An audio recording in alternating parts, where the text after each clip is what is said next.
tinfoil hat. Oh, what the fuck are you guys even talking about? Global controls will have to be imposed, and a world governing body will be created to enforce them. Welcome to Tinfoil Hat. We go deep, homeboy. Aaron, open your mind. Drink from the fountain of knowledge. There's lizard people everywhere.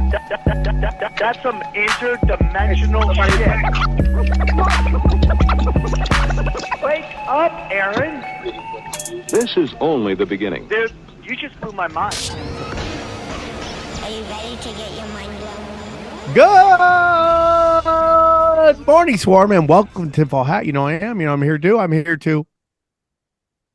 Joining me as always, Juicy Johnny, J Nice, Johnny Woodard. How are you, Johnny? I'm good, dude. We're missing one of the brothers today, huh? We're down a crewman. Doesn't read my text where I said Daddy's a little under the weather, so stay home. So you could, so you don't get it. And we're doing it over Zoom. He went to the office and now, he's not here. But anyways, very excited. We have KP Burke from American Loser on here. He's back. We have fun. It's one of those episodes where he comes in wanting to talk about one thing and then we just end up talking about another thing. Yeah, so, totally derail him. Yeah. Is it my fault? I think it's a good episode, though. No, I mean, he's the kind of guest that is great with episode. that. I just That's not right for every guest, but for him, he can roll with the punches. Yeah. Guys, real quick, I'm very excited. Please go to samtripoli.com for all my dates. I'm very excited. This weekend, I'm going to be in San Diego. Yeah, I'm going to be in San Diego at the American Comedy Company. I have Zane Helberg, Johnny Betancourt, and a bunch of Jim Pyle coming. I believe it. Yeah, coming to be a part of the show. Come grab your tickets now. Just go to samtripoli.com for all of your tickets. I love that Jackson's still up there, even though I canceled. And even though Baton Rouge is over, but I'll take them down. Anyways, the point is go see me in San Diego. Then I'm going to start putting together some dates on that. A lot of great stuff going on. If you go to samtripoli.com, that's samtripoli.com. Some new t-shirts are up. Premium content, real quick. You don't have to click on it, but premium content. I want you guys to know I'm about 200 subscribers away from 1,000 subscribers on the Tinfoil Hat Rockfit. Okay. I'm telling you this. From 1,000? You will never get more. What's that? From 1,000 subs is what you said. Yeah. I'm 200 away from 1,000 subs. So I want everyone to know that I am going full bore on Rockfit now. And this is what I'm doing. I'm doing 3 episodes a week. Okay. I'm doing Q&A where I answer all your questions. Then I'm doing my new show on there called Conspiracy Deep Conspiracy Rewinds, okay, where I go look at old videos, conspiracy videos, all that stuff, and I basically we watch it together and I comment on it, and then finally I do an Only Conspiracies, which is a staple. That is 3 episodes a week, every week, okay. Help me get to 200. I would really 200 more, so I'll be at 1,000 subs. Cash Daddies is on fire. That's the Patreon. By the way, real quick on Rockfin, if you go subscribe to Sam Tripoli, you also get Zero. You also get Conspiracy Social Club. So you get all that content as well on top of it. So, and plus all the 400 other content creators on the channel. There's no better value if you're looking for alternative content that isn't mainstream stupid. Very excited. T-shirts, go to samtripoli.com. Tinfoilhattshirts.com. All the t-shirts are there. We got the brand new t-shirt there. If you see fraud and do not say fraud, you are a fraud. I love that. Top Lobster made that for me. I'm trying to pay him for it. He won't let me pay him for it, but I will eventually pay him for it. Great way to support the show. Then I'm very excited. We have a brand new affiliate. I'm very excited about this, okay? A brand new affiliate. Here we go. Here we go. I just got to get these right. Legal Shield is our brand new affiliate, all right? Legal Shield has been in business for 50 years. Services available in U.S. and Canada. A rating with the business, Better Business Bureau. It's a collective buying power. All of us means for the users $1 a day. That's basically $30 a month to get access to high-powered attorneys in your area. Okay. This basically outside of like criminal, they allow you. Do you? Okay, man, Johnny, can we stop that real quick? Fuck, Yeah. fuck this all up. Okay. I used Legal Shield actually one time. It's all right. Oh, will you tell me about it? Yeah, I mean they were kind of hard to get in touch with, but I don't know if you want. I mean, it's all right. The hospital, COVID, all the documents will cost thousands of dollars. Do you not want to do that Gary thing? Because I mean, I do. I just money. I have to set it up. So what? It's basically not. It's not like criminal law, right? I don't think so. Yeah, it's just like it's like you join, you pay a monthly thing, and then they give you access to certain, based on where you are, certain law firms, and if it's in, you get like a certain number of credits or something. I don't know, like certain number of things. Let me just say. Yeah, just very read it excited. as it is. Yeah. I don't understand. I'm not going to go into it. I'll go into it tomorrow when I have a better understanding. But our brand new, can we start? Start again. You ready again? Okay. Yeah. 3, 2, 1. And of course, we got our brand new affiliate, Legal Shield. Go check that out. For basically $30 a month, you get access to some high power lawyers. So go check that out. We have Wise Wolf Gold and Silver. We have who else do we have on that? We have you got Harley Ray, Crystals. And then we have Aquacure hydrogen brown gas. And finally, another new one. Very excited. We have a fitness. You just got to go check that out. Joel Staley, my good friend, Joel Staley. Go check that out. Help me lose weight, help you lose weight. All that. Anything that I think is necessary for you to make your life better. It's all there at samtripoli.com. All my free podcasts are there. You can check that out, clip that. And then any video you want to watch, a radio station, all there. So go check it out. Anything else, Johnny? No, check out the new Broken Sim just dropped. It's a good one. It's a banger. You can also find all my shows are starting to get uploaded to Twitter as well. You can check that out. We'll do that. Yeah, people seem really excited about that, dude. We finally can upload 2-hour videos to Twitter, and people seem excited about that. I'm excited about it because hopefully it won't be as censored as everywhere else. Check out Sam Tripoli Comedy and Sam Tripoli Podcast clips on Instagram as well. All right, guys, enjoy this episode with my good friend, KP Burke. We go deep, homeboy. Aaron, open your mind. Drink. All right. Let's get into it. Very excited to have this next guest back. He has a podcast, and it's in its new form, but the podcast is called American Loser. Please welcome back to the show, returning champion, KP Burke. How are you, buddy? Good to be here, man. Good to see you, boys, and thank you for having me. Honor and a privilege, dude. Honor and a privilege. What's new with you, dude? Well, we were talking a second ago. What's this new format you're telling us about? Well, it's for your fans, who, by the way, the Swarm have been very good to me. Very good to me. Well, they're great, but a lot of them will say like, "Hey, I don't have time to sit down and listen to a 2.5-hour podcast about the gold standard. So can you give me like Cliff Notes?" So we started giving them. We're doing it now. It's 3-minute loser. Half of it is to see if I can do it, and I'm trying to tell the story as fast as. Because by the way, you get them interested in the 3 minutes. People go back and they're like, "All right, now I got to know the whole story. What happened?" So I'm just giving a good trailer for the movies I've been writing about American history for 4 years. It is like kind of this battle that comes in with content creating, because like you'll have people going, "Dude, 2 hours, what the hell?" And then you got people going, "Why is it only 2 hours?" And you're like, like we get it all the time, whether it's this podcast or not. And I love doing long form content. I enjoy it. I do too much of it actually, but it's interesting because like you do the statistics on it, right? You get into it, the data, and it's like most people only listen 30 minutes in, and then you're like, then why am I doing a 2-hour podcast? Why am I writing a term paper every week so I can have somebody be mildly amused?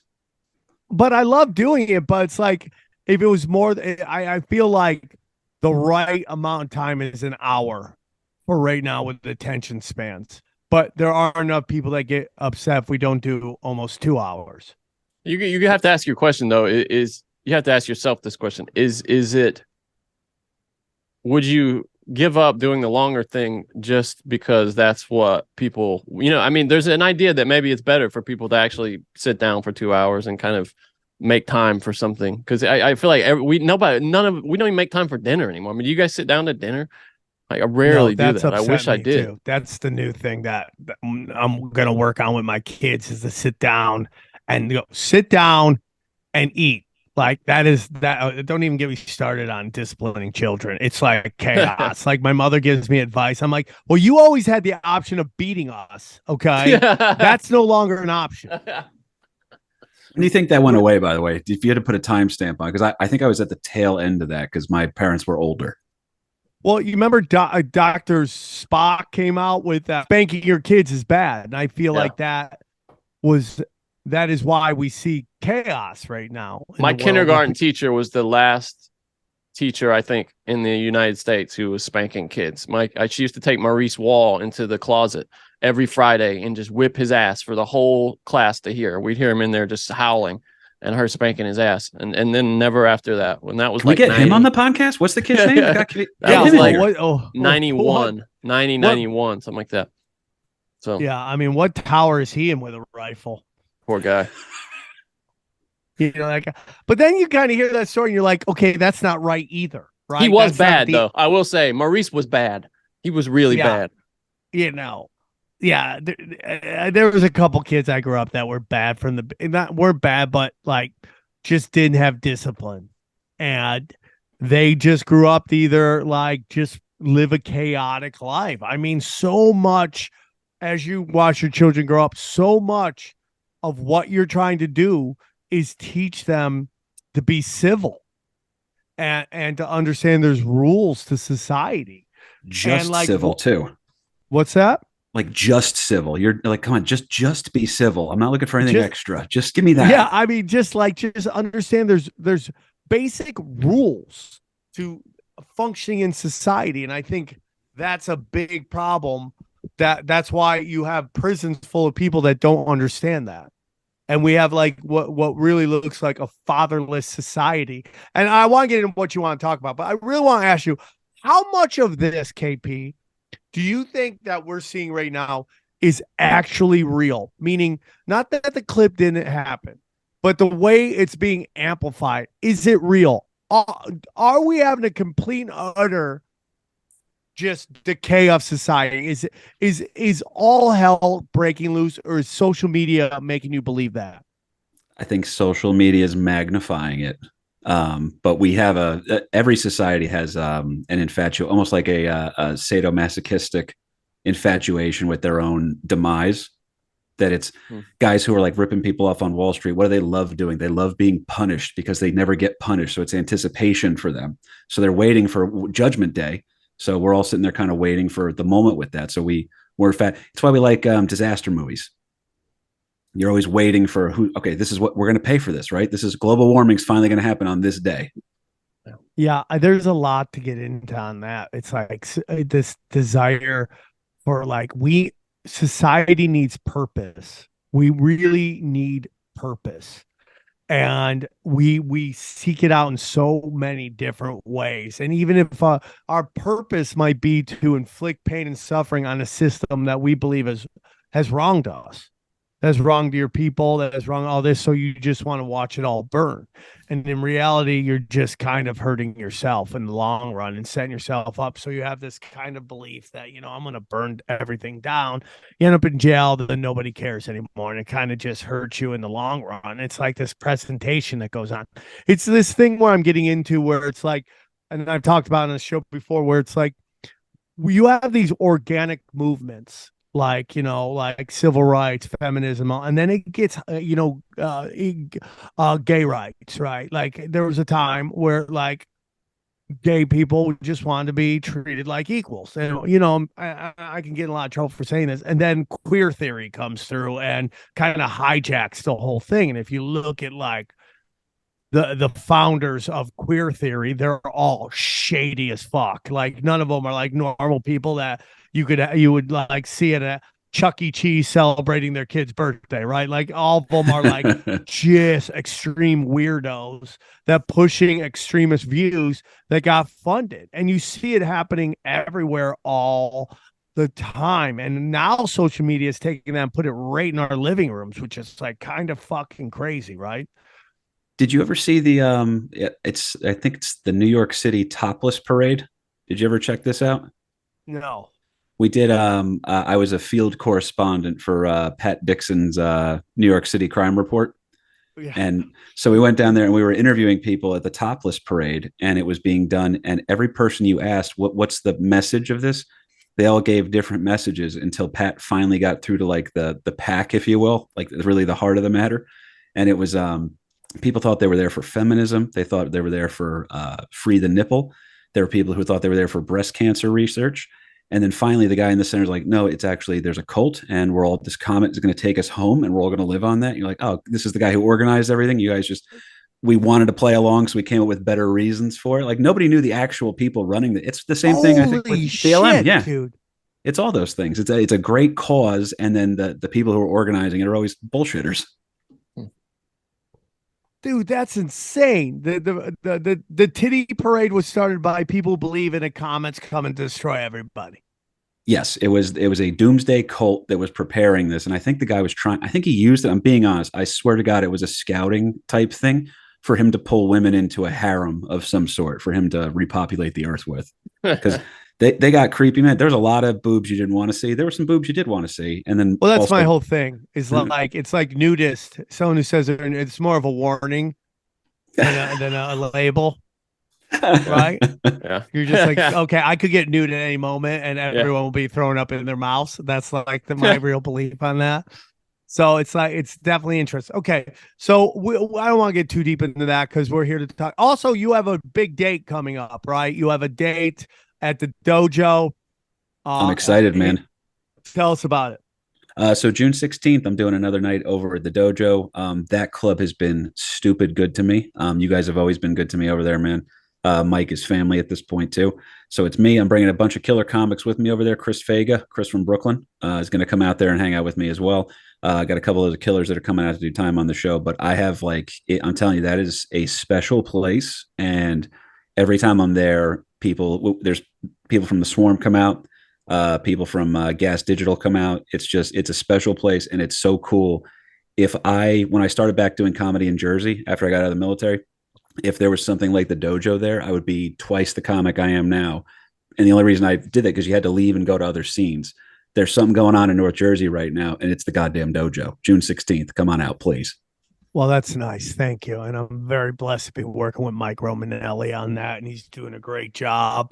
And he's creating something from nothing. Like the dojo is an allegory where we just visualized it, and here we are creating something. And, Mike is the mastermind. Mike's done all the work, and, he has got it through like probably the craziest time ever, which is this pandemic. Like he was doing some underground comedy in Morris Plains. Like he was doing comedy on the patio. He was like, on the patio in the middle of winter in New Jersey with a heater and all this stuff. And like people are showing up and they're appreciative. And, and to Mike's credit, he's open-minded to a lot of stuff. And we really worked on the feng shui of that room to make it basically all black.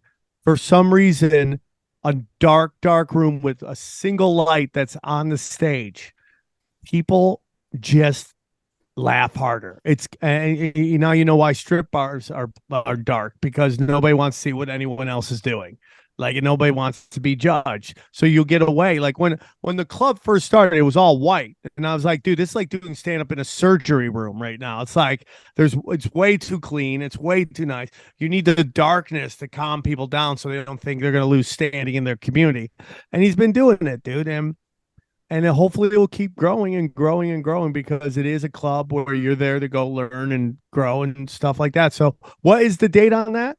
June 16th. So it's I think they're calling it. So actually I got to show you the flyer. It's my boy Diego Pimentel did it for me. It's KP Anon, and it's I just told him, I was like, here's what we're going with. We'll mess around with the QAnon thing, and he has the QAnon shaman giving birth to me as a gay frog as the flyer, and I was like, all right, that's art. You just made art. So that is art. That is a few of my favorite things. You should turn that into a t-shirt and sell it.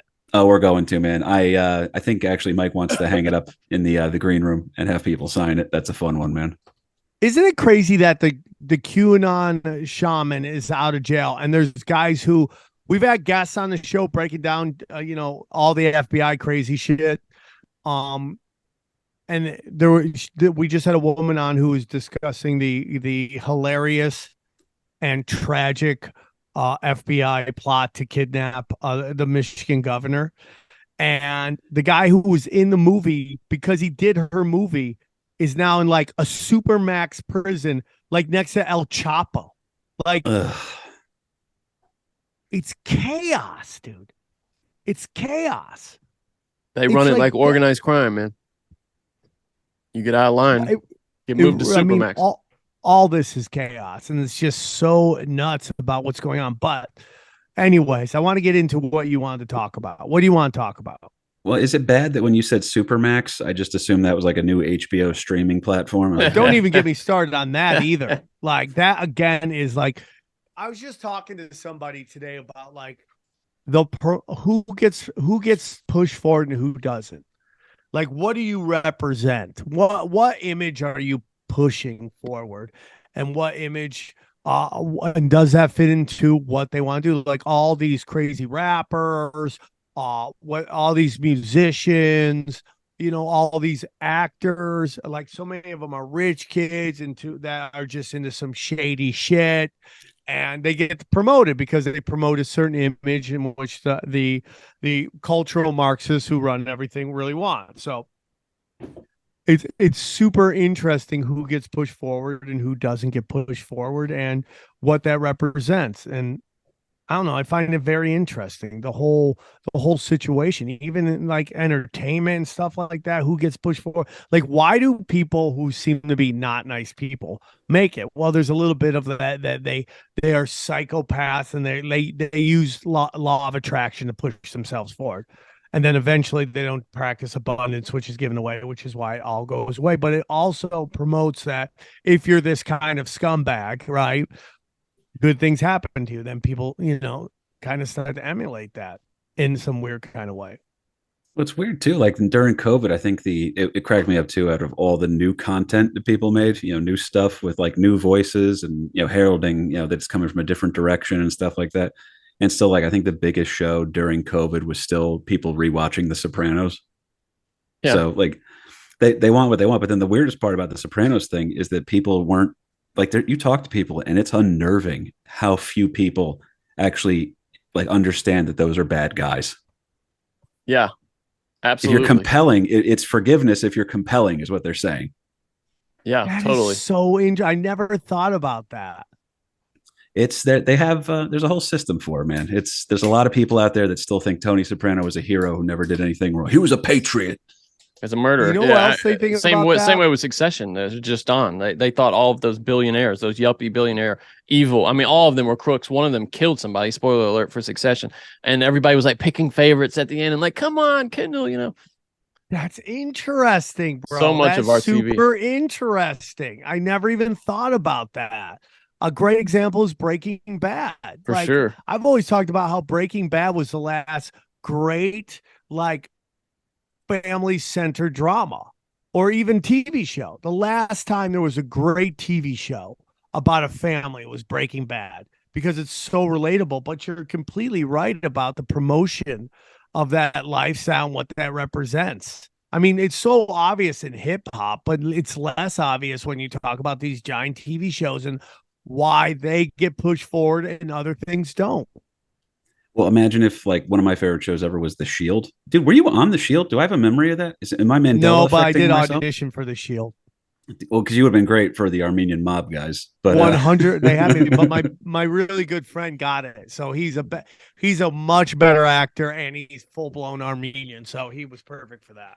Do you ever watch my favorite part of rewatching it too, because I did rewatch it during COVID and it's still amazing and it's still way ahead of its time, because that's another one where I caught myself on there like, oh man, it really sucks that they caught these corrupt cops. And I was like, did I just say that out loud? Did I justify that in my head?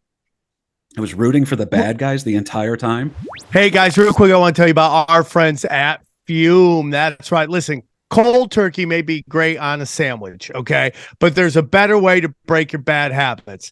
We're not talking about some weird mind voodoo from your crazy neighbor or Xavier Guerrero, okay? What we're talking about is our sponsor, Fume, okay? And they look at the problem in a different way.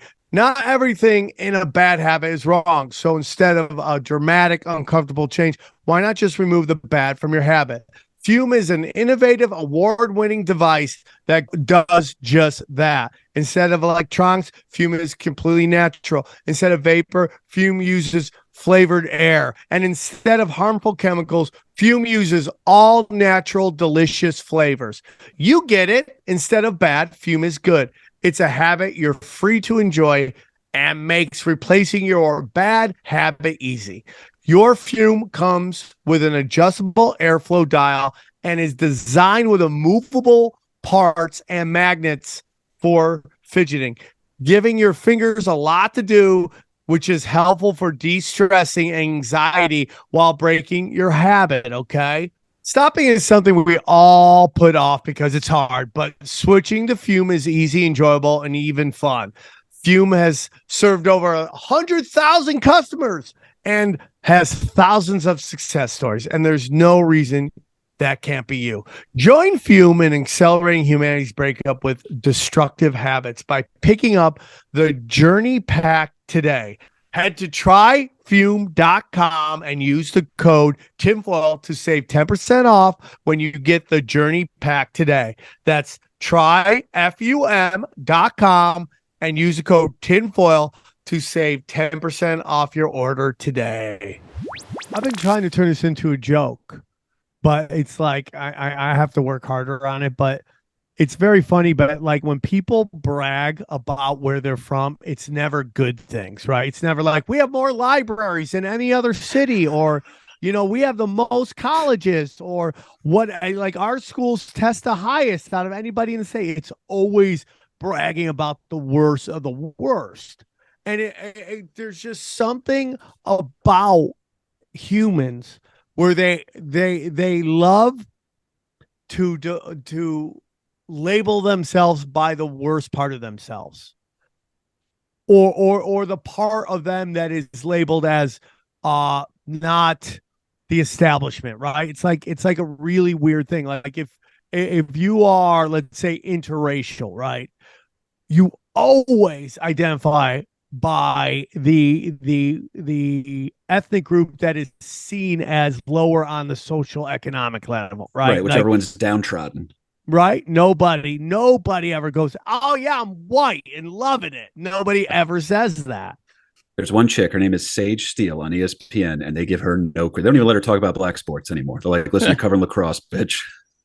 Yeah. Well, there's this one woman on the internet right now. She's very famous for speaking at her father's funeral and saying the nastiest shit about him. And she is biracial. She's biracial. She is so light-skinned, you think she's Puerto Rican. Okay, that's how light-skinned she is, right? And she's having this moment where she's flipping out, where she's like, I can't take white people anymore. Now, she grew up in a $5 million house. She goes to a $75,000 either a year or semester college. And it's so interesting and it gets into what is your purpose in life, how we just love to identify with the worst, like Ja Morant right now. They're coming out with Ja Morant and how he's this fake gangster. And like he grew up, and like I love that he grew up in a 2-parent household. Like that lets you know how much Stockholm syndrome you have, where you're right back on it. Right? We're so close to saying Patty Hearst right now. We're very close. 100%. 100%. She was just Like, a and nice I also college think girl. that I honestly think that a lot of that Patty Hearst story is being rebranded. Like, how much of that was a kidnapping? Like, how much of that was kidnapping, or how much of that was her hanging out with dangerous people that gave her a purpose? So she ended up going along with. Then later on, she's like, "Oh my God, kidnapped!" And then I just started having Stockholm syndrome. It's like, how much of what is real? Oh yeah, In she that was the baddest story. one. She did a very nice job of rewriting her history. You ever look up something on Wikipedia and boom, they've already taken a detail out. And I have a sort of photographic memory, so I'll know like this was here, like they took this out, or someone edited this. And I see it all the time with like History Channel. History Channel obviously hired a bunch of new kids that graduated high school, post woke, if you will, or whatever. And all of a sudden, you're like, I'm reading about the Titanic, and they're talking about white supremacy. Like, how did you shoehorn that shit in? But that's kind of what Patty Hearst did. She rewrote her own history, and she's like, no, it wasn't like this. I was under the influence of drugs. And they're like, no, she was fucking half the guys in the group, and she was the most aggressive one with the guns. And it was all because she wanted to take down, she wanted to get like her family to notice her type thing. And it's brutal, man. It's in a weird way. I hate when I have to agree too much with the conservatives, but liberalism is at times more dangerous than a firearm. And we have this thing where we're less likely to assign negative traits and negative motivations to women historically. Do you know what I mean? Like, oh, well, she must have been, led the whole astray. legal system's based on that. Yeah, it's kind of a passive sexism almost. So if you really get down to it, although women are happy to reap the benefits of it. Yeah, Oh, 100. totally. I mean, if you guys watch this Lorenzo Wright murder story that was on TNT after like one of the playoff games, and it's basically that he broke up with his wife. She wanted the insurance. She fucked a bunch of guys until one decided that they would kill for her. She basically, this is how crazy this bitch is. She calls 911 while the murder's happening. That's While great. the murder's happening. And then she pleads down to basically conspiracy, like she created the conspiracy. When it later came out, like she was the one who shot him in the face. And the courts are like, yeah, let's just give all the guys life in prison. She gets 30 years. And then she could be out in 7. And you're like, what are we talking? Like the whole thing. I forget the woman from South Carolina who strapped her 2 kids into a car and drove it into a lake. Like, Aunt Carol or whatever her name was. I don't even know what her name was, but she was like, yeah, she's like, I was molested. I was like, okay, what's that to do with the fact that I mean, like, dude, every guy in prison has been traumatized. They can't wait to get rid of free will. That's what the thing that always scares me. Free will. They're like, no, I didn't have any of that. I had none of that. I'm like, no, dude, that's the one thing you have in this world is free will. Yeah, you forewent that. Yeah, in the face of a I shouldn't say minor consequence, but like just to go on what Johnny was saying too. You hear the name Casey Anthony, and I forget that I hear Casey Anthony. I'm like, fat ass. Yeah. I forgave her already. It's scary. Because she got a fat ass. Mm-hmm. Hot chicks get away with murder, man. I guess is she escorting now? Like somebody says she's doing some shady shit. Dude, if she had an OnlyFans, I can't believe I'm saying this, dude. I'd have a fake email. I would do something ridiculous like tinfoil podcast. You piece of shit. I would join Casey Anthony's OnlyFans if I had to. I'm surprised she hasn't. I'm really surprised she hasn't. Matter of time, man. Who's hiring her? You didn't think it was going to wind up. So many points went out to me too. They said it doesn't matter what the verdict is. Some millionaire guy is going to marry her because she's hot and she's something to show off at parties. Like that's a different level of the world. Once you have money, your hierarchy of needs changes, and you're like, well, what's a cool thing I can bring out to a party? Oh, how about that girl that murdered her kid? Psychopaths out there. Totally, you told me some psychopath, but you told me terrifying shit. Yeah, that is the weirdest trophy wife ever, right? I mean, like, there's so many different trophy wives you could have. Casey Anthony being one of them has got to be the worst of the worst. But there's some guy who made his money being a piece of shit that will find some kind of glory in that. Oh, 100%. There's somebody who works for, Merck or something like that that's going to bust her out at a quarterly dinner.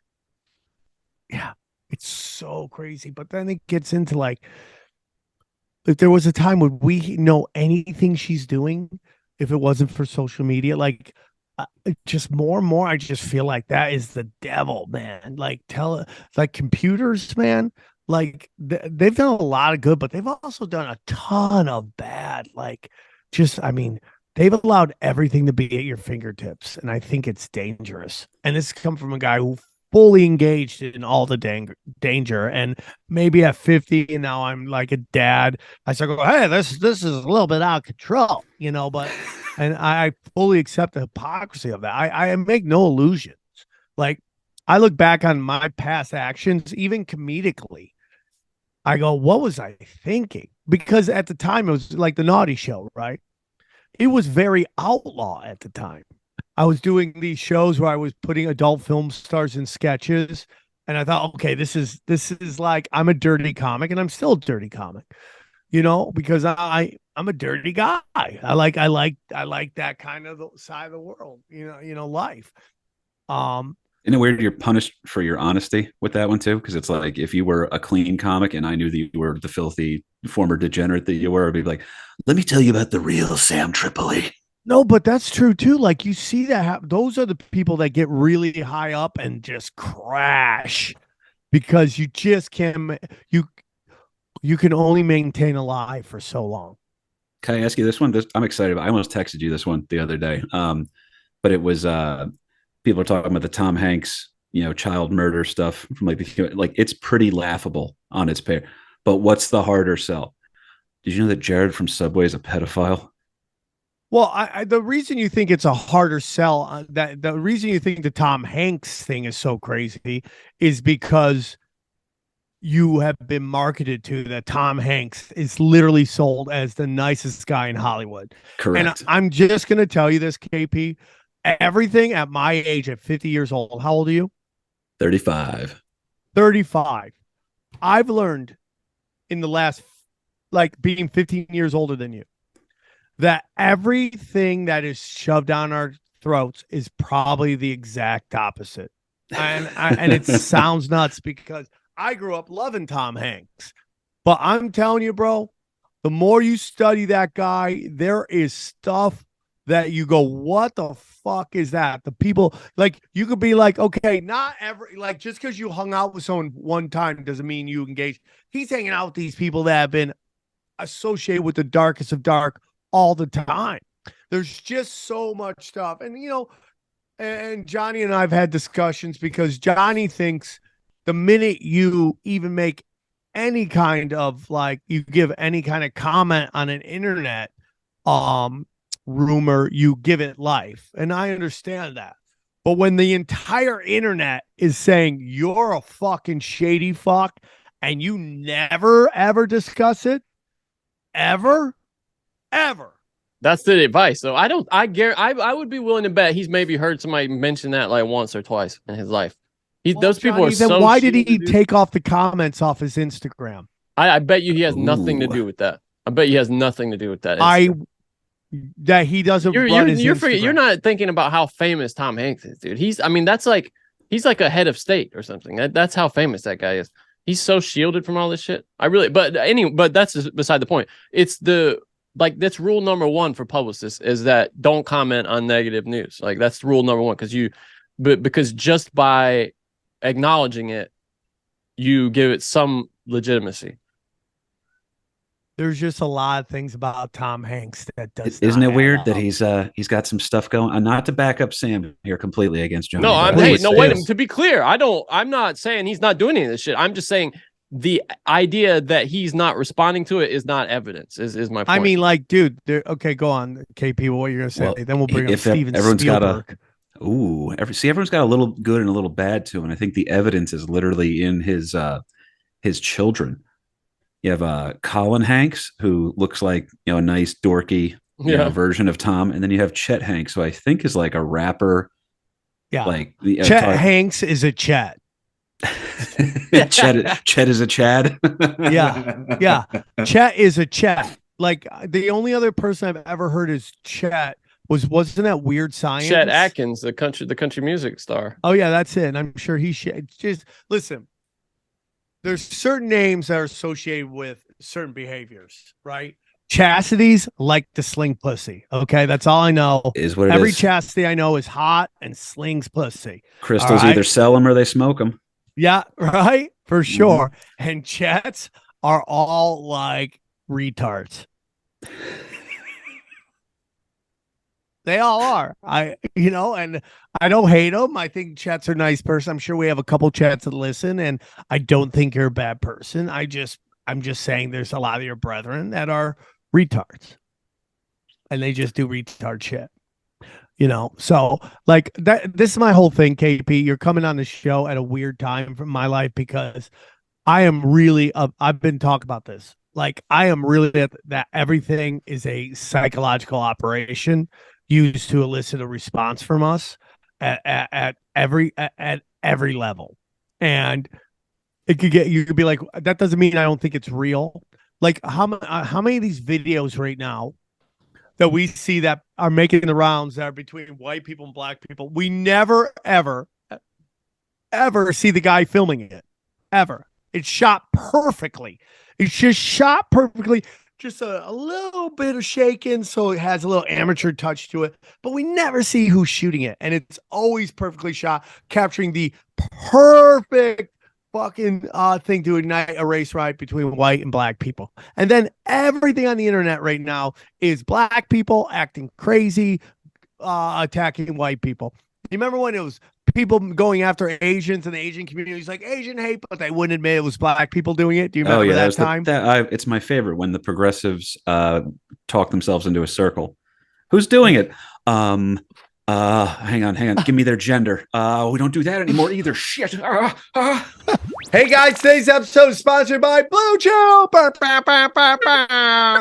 talk about sex, baby. Guys, remember the days when you were always ready to go? Hell yeah. Now you can increase your performance and get the extra confidence in the bed. Listen up, BlueChew.com. Made by Americans for Americans, okay? That's what we're talking about.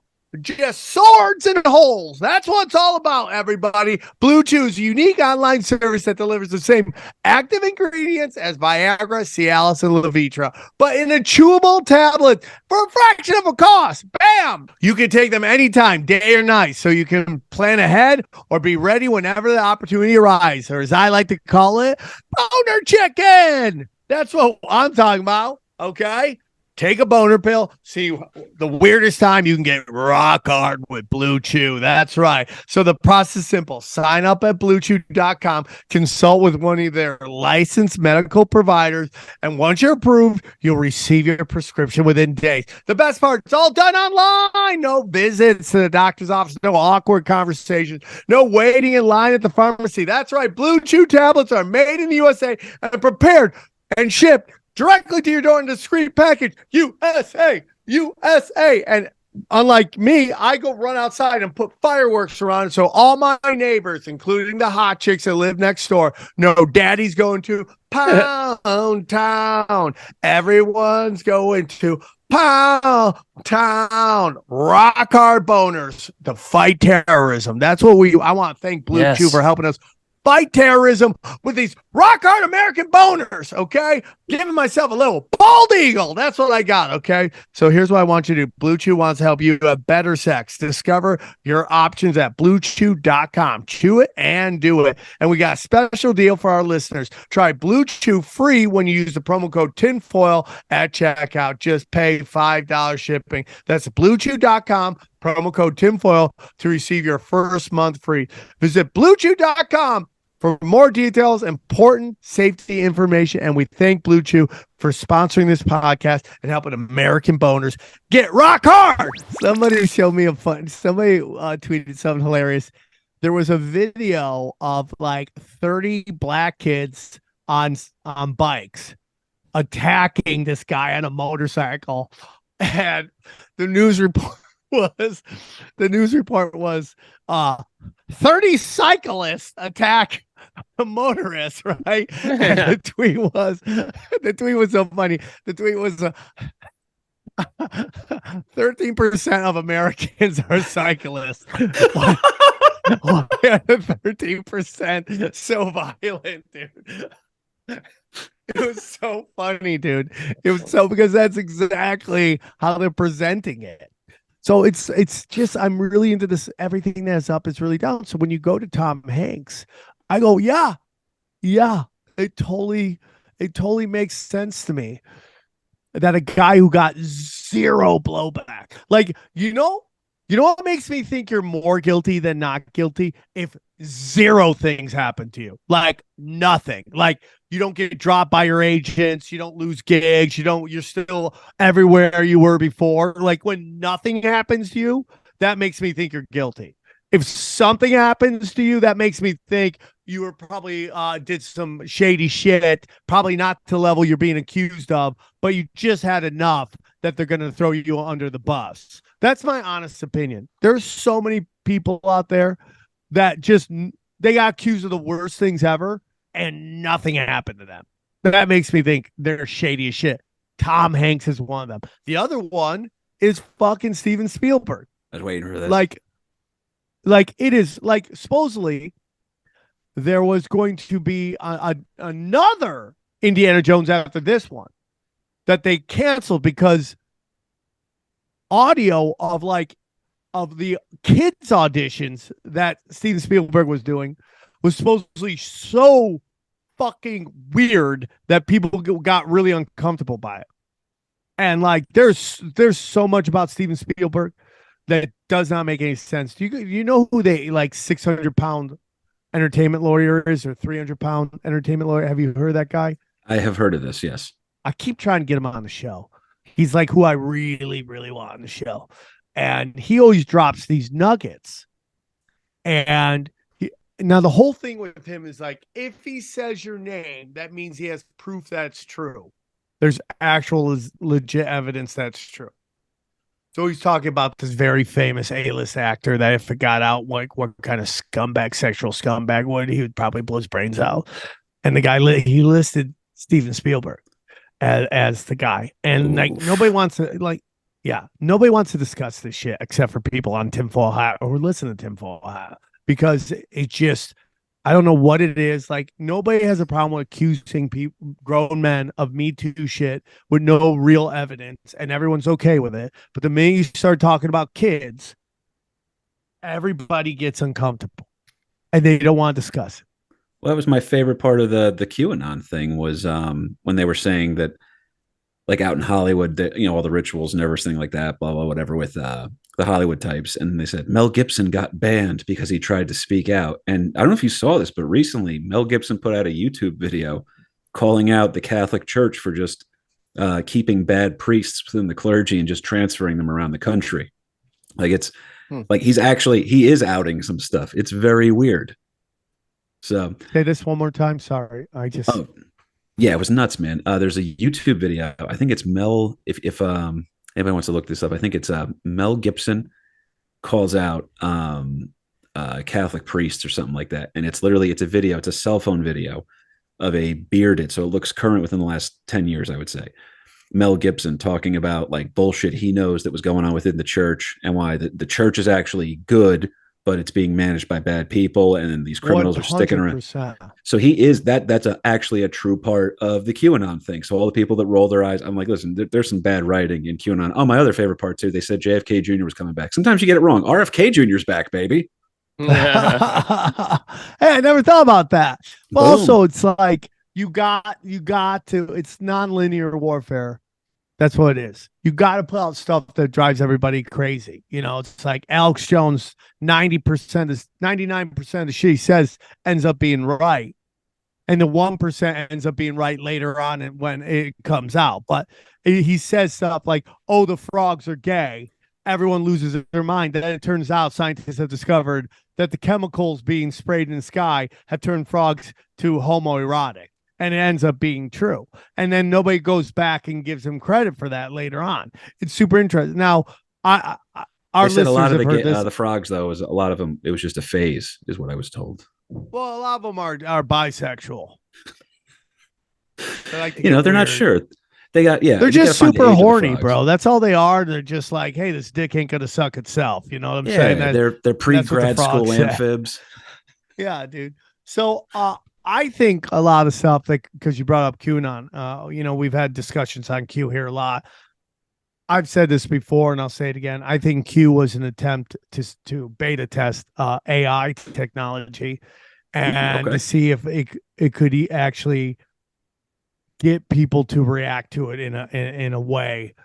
But the truth is, it's like the information it was giving out, a lot of it was true. Now, there's always going to be some crazy in there to run off people who are looking for a reason not to believe it, like JFK Jr.'s alive and stuff like that, or trust the plan. So, you have your people who are looking for a reason not to believe it. There it is. But most of the stuff that came out in Q was turning out to be real, whether it was like the, Russiagate, Hunter Biden, the hunter becomes a hunted, all that shit that ends up being true. But there's enough cuckoo in there for everybody to dismiss it. It's weird where people decide to get off. And that was another effective thing the Q thing did, was talking about identifying cognitive dissonance in the video and explaining it to people. That's probably if I could get rid of one term that people learned during COVID, it would probably be cognitive dissonance, because then everyone just used that as it's just cognitive dissonance bullshit. You know what I mean? It's just that. But no, that Q, I'd actually love this. It wouldn't it be killer if guys like Alex Jones and even guys like you, dude, if we could have a batting average. Oh, I would love that. I would love that. We talk about it. If the news had this show's batting average, people would still be listening to it. Dude, they do it with umps in baseball right now. They say if it's pitcher friendly or hitter friendly. I'm just like, let me know which way is it? Are you, help me out here. What's the angle for this guy to have this opinion right now, or is he just telling it like it is? It's super interesting, but it's also when people get into conspiracies, right? It's like there's some people who just aren't into conspiracies, start thinking something's wrong with the world and some doesn't add up. So but they don't want to get in conspiracies because they think it's exhausting. And I get that.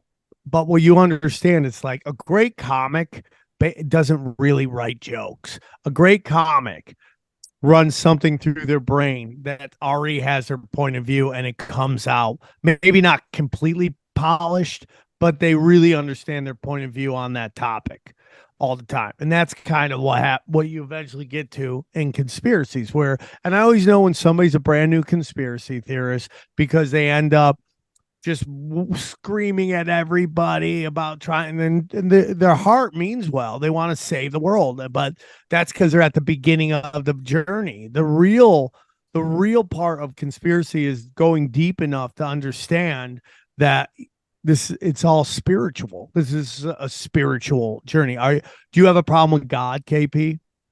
No, in fact, I love the whole "thus spoke Zarathustra" thing. That's like super important to me. The whole that's people don't realize this, but Fight Club was 90% about that, where it's like, hey man, maybe God is dead. I'm not saying he's dead and he's like been killed or whatever. I'm saying he maybe probably existed. Maybe he's gone now, and then there's a chance that he was just here to show us what we're supposed to do, and now we're supposed to do it. It's a parental figure. So I think it's interesting. I've been really because I always think conspiracy always leads to spirituality and what they're lying to. So, there's a big controversy right now with the Dodgers. The LA Dodgers are upset.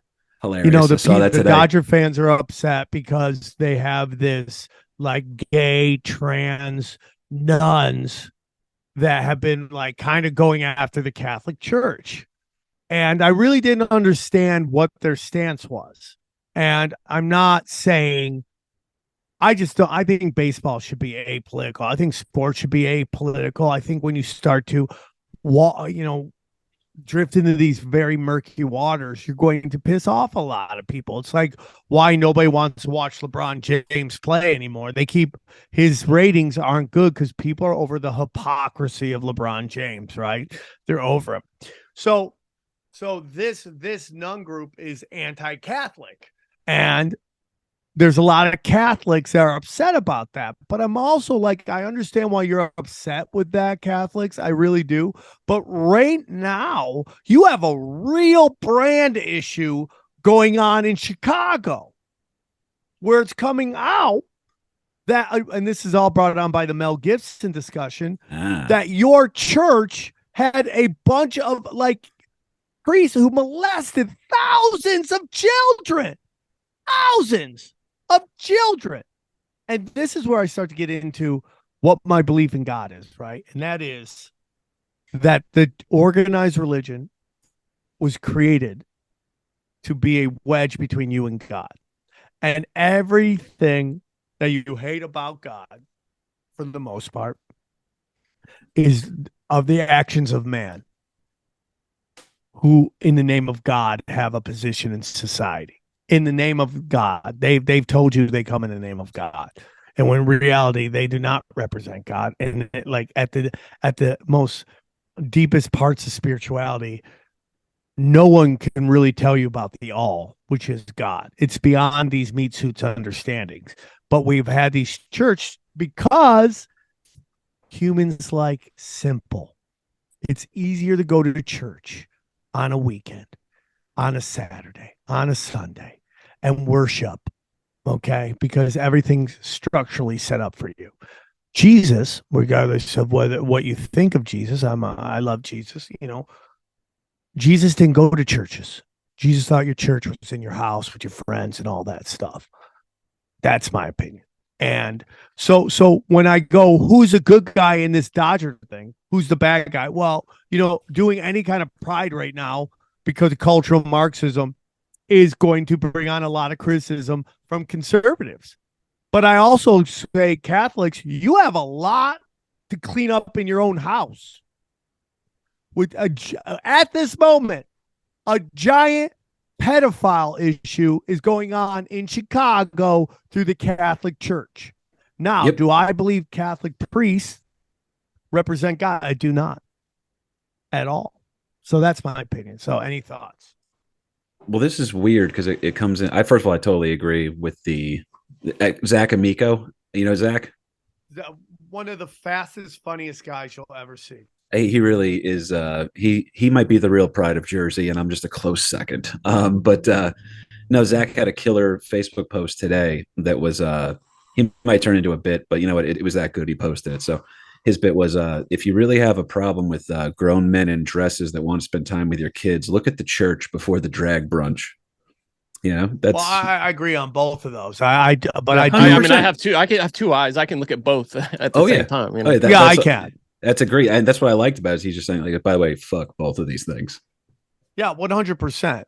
My biggest problem is with the left and this, like, trying to convince me that there is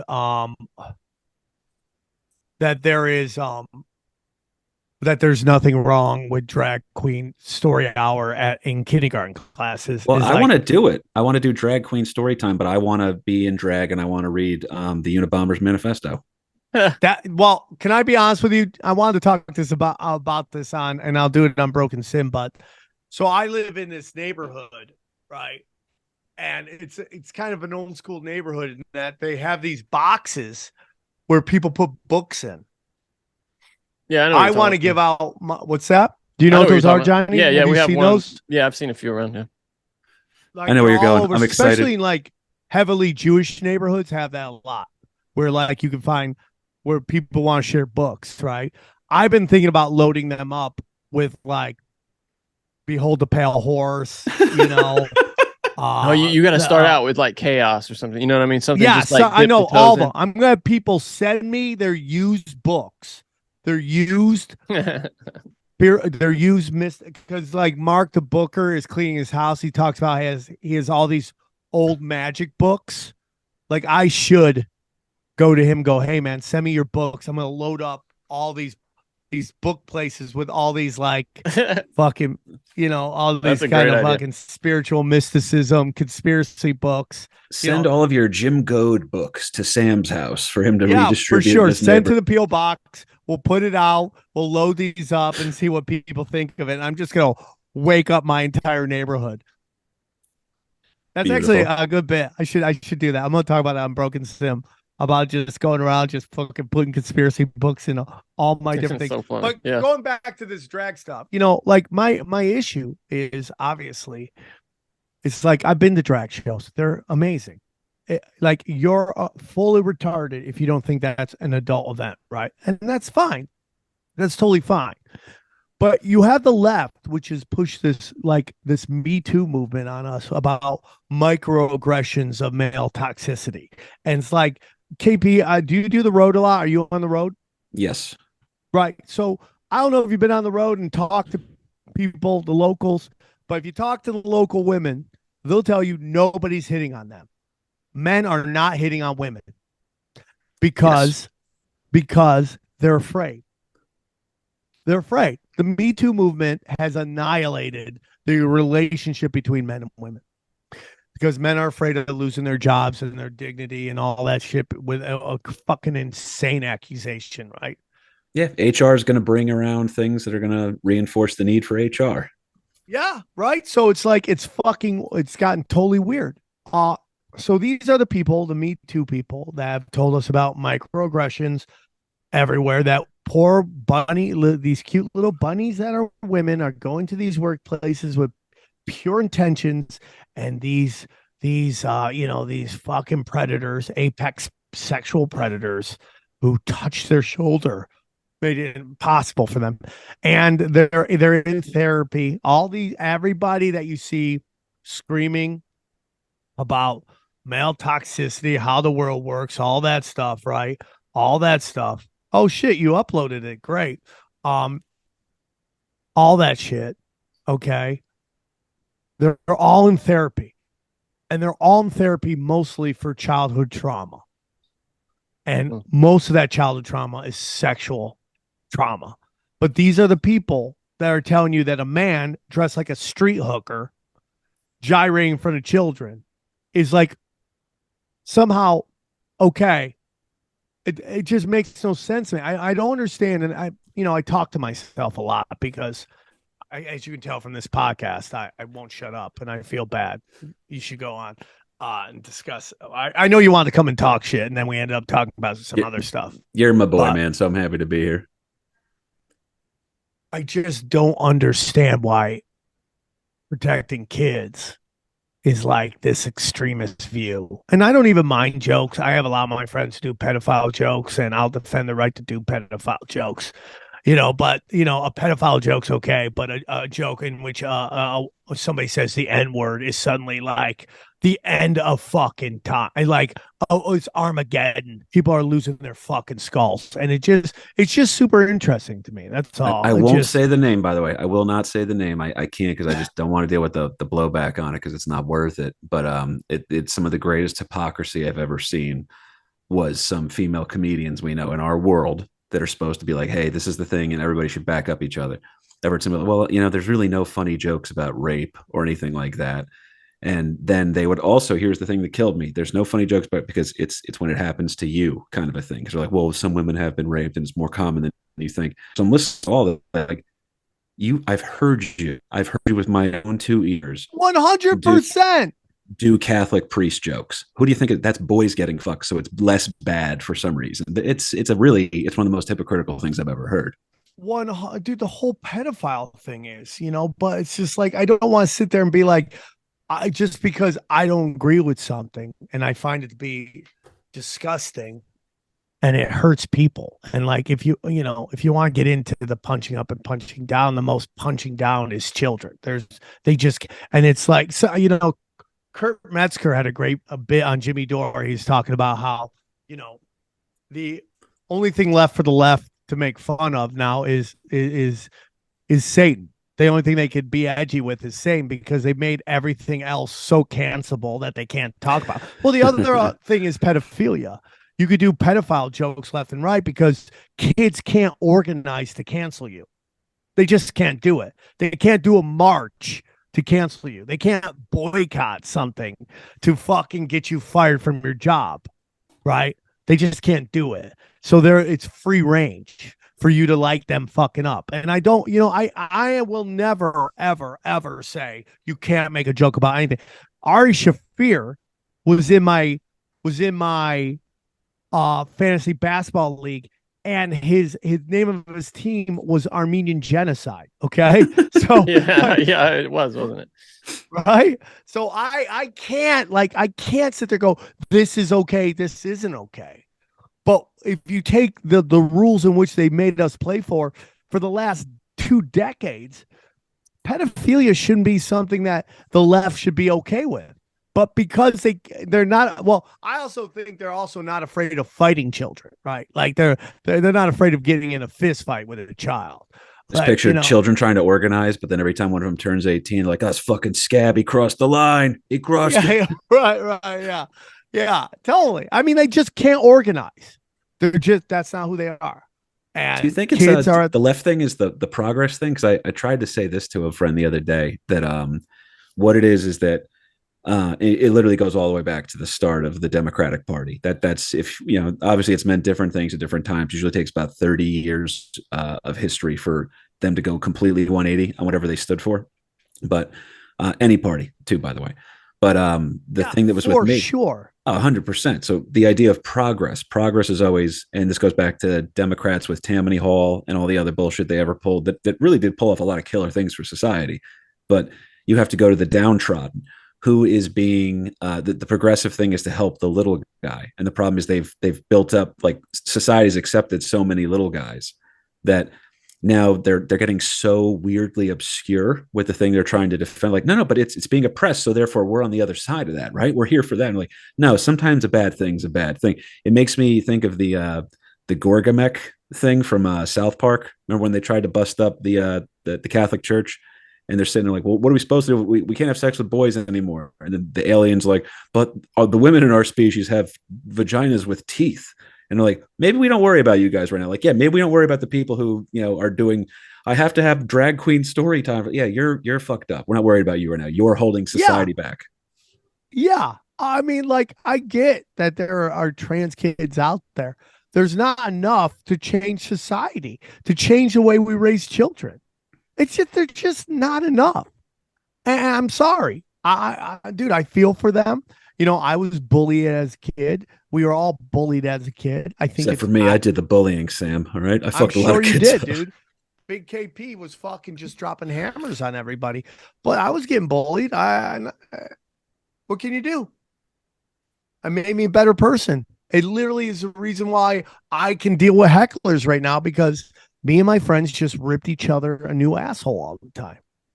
Yes. And by the way, laughter, the jokes are supposed to take the piss out of the thing. That's what they're missing the point of. We're supposed to be, we're mocking the thing. We're taking so as example, as a kid, man, I was scared shitless of horror movies, like pansy scared of horror movies. I would see a commercial for, one of the Chucky movies, and I wouldn't sleep for 2 or 3 nights because I'd be scared about it. That was 100% true. 34. But it's, but I'd be scared shitless when I would see the commercial for these movies. As a kid, I'd be very nervous, going to bed that night. And then something comes along like Mel Brooks, or something comes along like the Wayans brothers was scary. And they're mocking those things, and they're taking the piss out of it. And you're taking away being scary, and it creates levity. And by the way, that helps people. But that's why making a joke about a fucked up thing is trying to take the piss out of it. And they just miss that because they're too busy identifying with the victim. But they're so progressive, they're going backwards because in their hunt for the downtrodden, they've wandered into obscurity. Like, you had Michael Rappaport last week shitting on Roger Waters, saying that he was cosplaying as a Nazi. And so, I'm going to bring my grandfather, who I guess was in the concentration camps or something, to beat your ass, Roger Waters. When anybody who could do just 30 seconds of research would know that he's not cosplaying as a Nazi. He's acting. He's acting like a dictator who's the butt of the joke, the enemy in the story. I mean, by that logic, by this modern liberal logic, anybody who acts, like anybody who takes an acting role and plays a Nazi is cosplaying as a Nazi. They're a bad guy. He also played a skinhead. He played a skinhead. Yeah, he played a skinhead. It's crazy. I don't know. What are the rules? I used to love Michael Rappaport. Me too. I just like this Trump derangement shit as just shish kebab his brain. And like, I think he's sorry, go ahead. No, I think he's funny, but it's just like he just lost it. I mean, don't you think people saw how much response they got from all this shit. I think he's one of these guys that's just feeding the like machine. He sees what kind of response he gets on a controversial shit like that and just feeds it, because he's gotten worse and worse with that, man. When he talks basketball, I love him. That's when he's still at, like, he's perfect with that. So the Kevin Durant thing, when he exposed him, was hilarious. That Durant was going to come kick the shit out of Michael Rappaport. That made me laugh. And then the other one, though, is that this is my theory with that.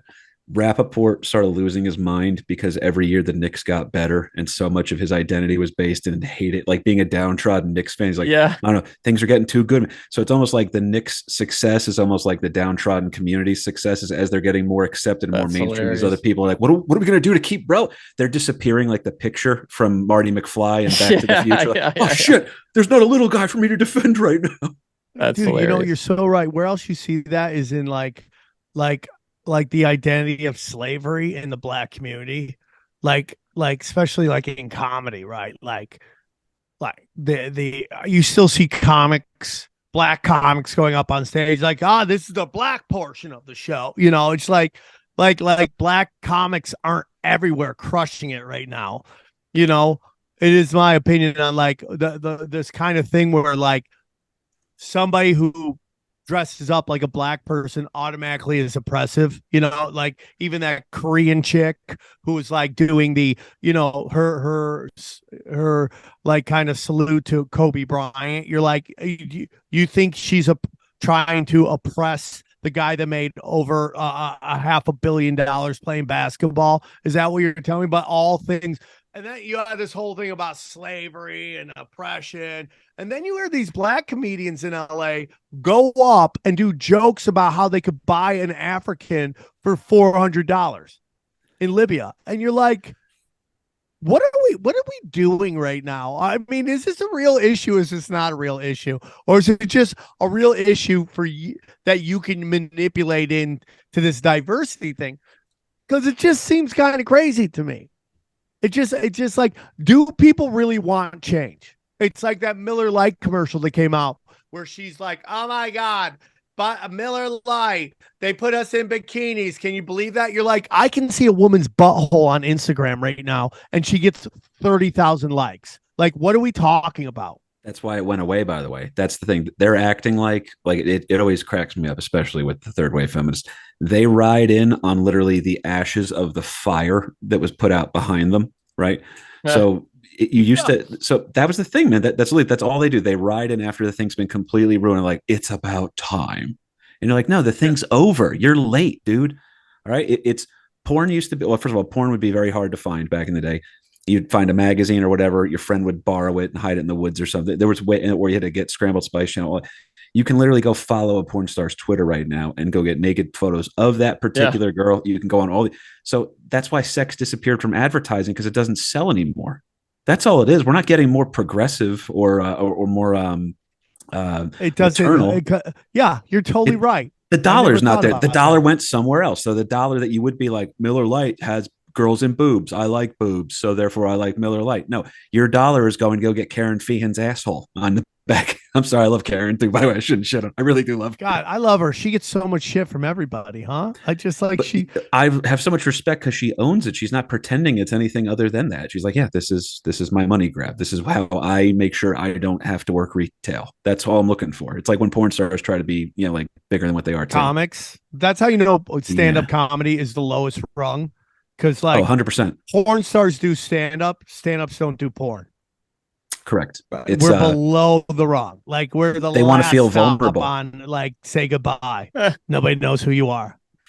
They by the way, I still think it would be great too. Is I meant to say it earlier, but it would. How awesome would it be if the AVN show had an in memoriam segment?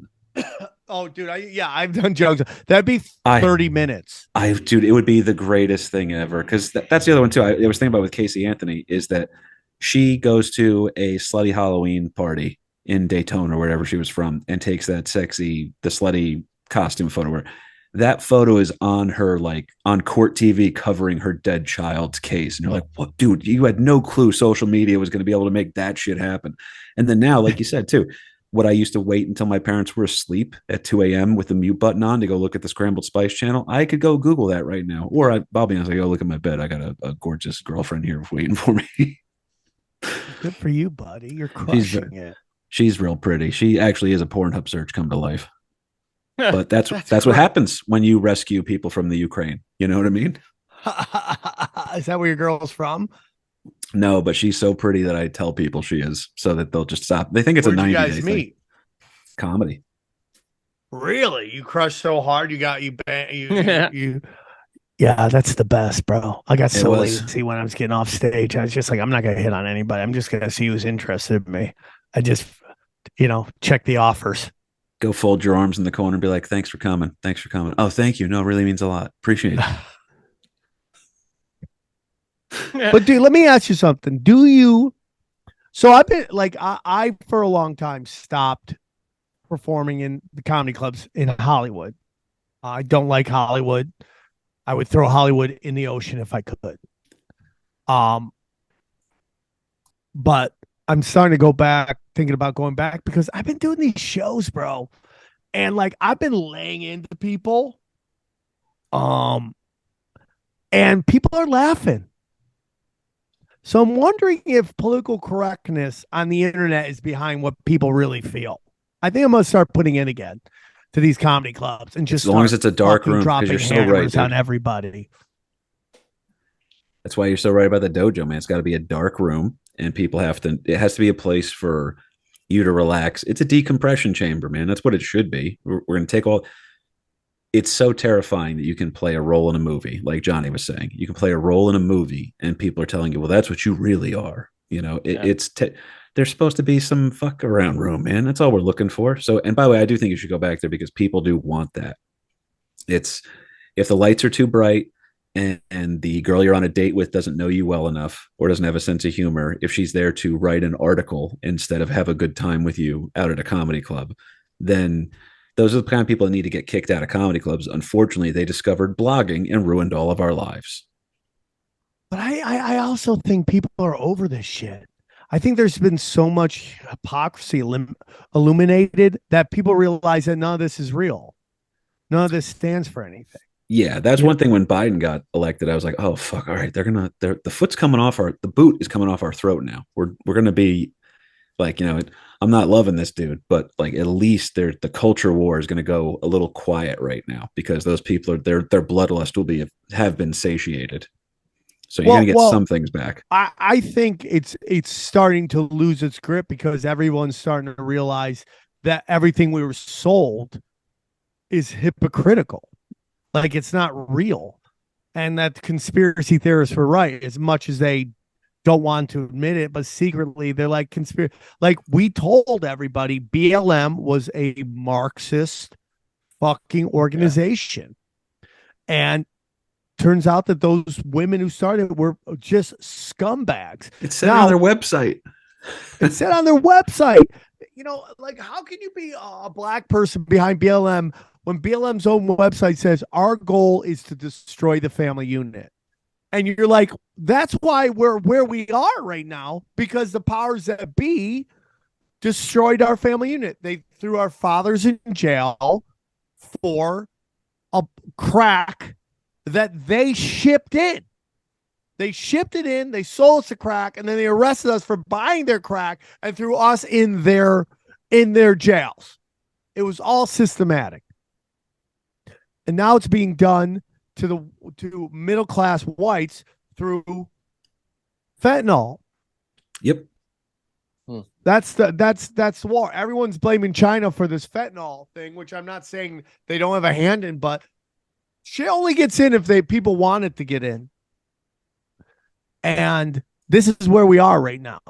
So we know that crack got in through the CIA. Why wouldn't fentanyl be getting in through the CIA? Yeah. It's a bioweapon. Isn't it crazy? You fight a war in Afghanistan where they're able to produce so much opium, and then all of a sudden there's a pandemic of it being overused in America. And by the way, that's one of the things. This is how I know I need this. I need when I hear people fighting against big pharma, because those people, prior to some of the COVID stuff, I was losing my mind talking to them because they just want to talk about gun rights and why there shouldn't be. But now you hear those people going after big pharma again. You're like, All right, cool. We're all actually on the same page here. We all do believe we should be autonomous of ourselves. That's what I'm looking for. That's my middle ground I can have with lefties and uber, conservatives. But that's the whole thing, man. It's just finding the middle ground to be able to, yeah. And by the way, conspiracy theorists, by the way, oddly consistent, is it not? Yeah, it's odd, but it's also Isn't that weird? like what's also is like what do conspiracy theorists get out of this? What do they get out? Now there's crazies of every group. I have a guy right now calling me a Fed on Johnny, have you seen my car? Does my car look like a Fed car? It's the bumper's fucked up. It's a brand new car. It's bumpers There's so up. many things that make it clear you're not a Fed. And if he wants, just the most obvious one is if you go back and look at any picture of Sam Tripoli holding a gun, terrible trigger discipline. That would be like the first thing they would get out of him in Quantico. Like the first thing. And that would be something that would be non-conscious. It would be subconscious. He wouldn't have his finger on the trigger.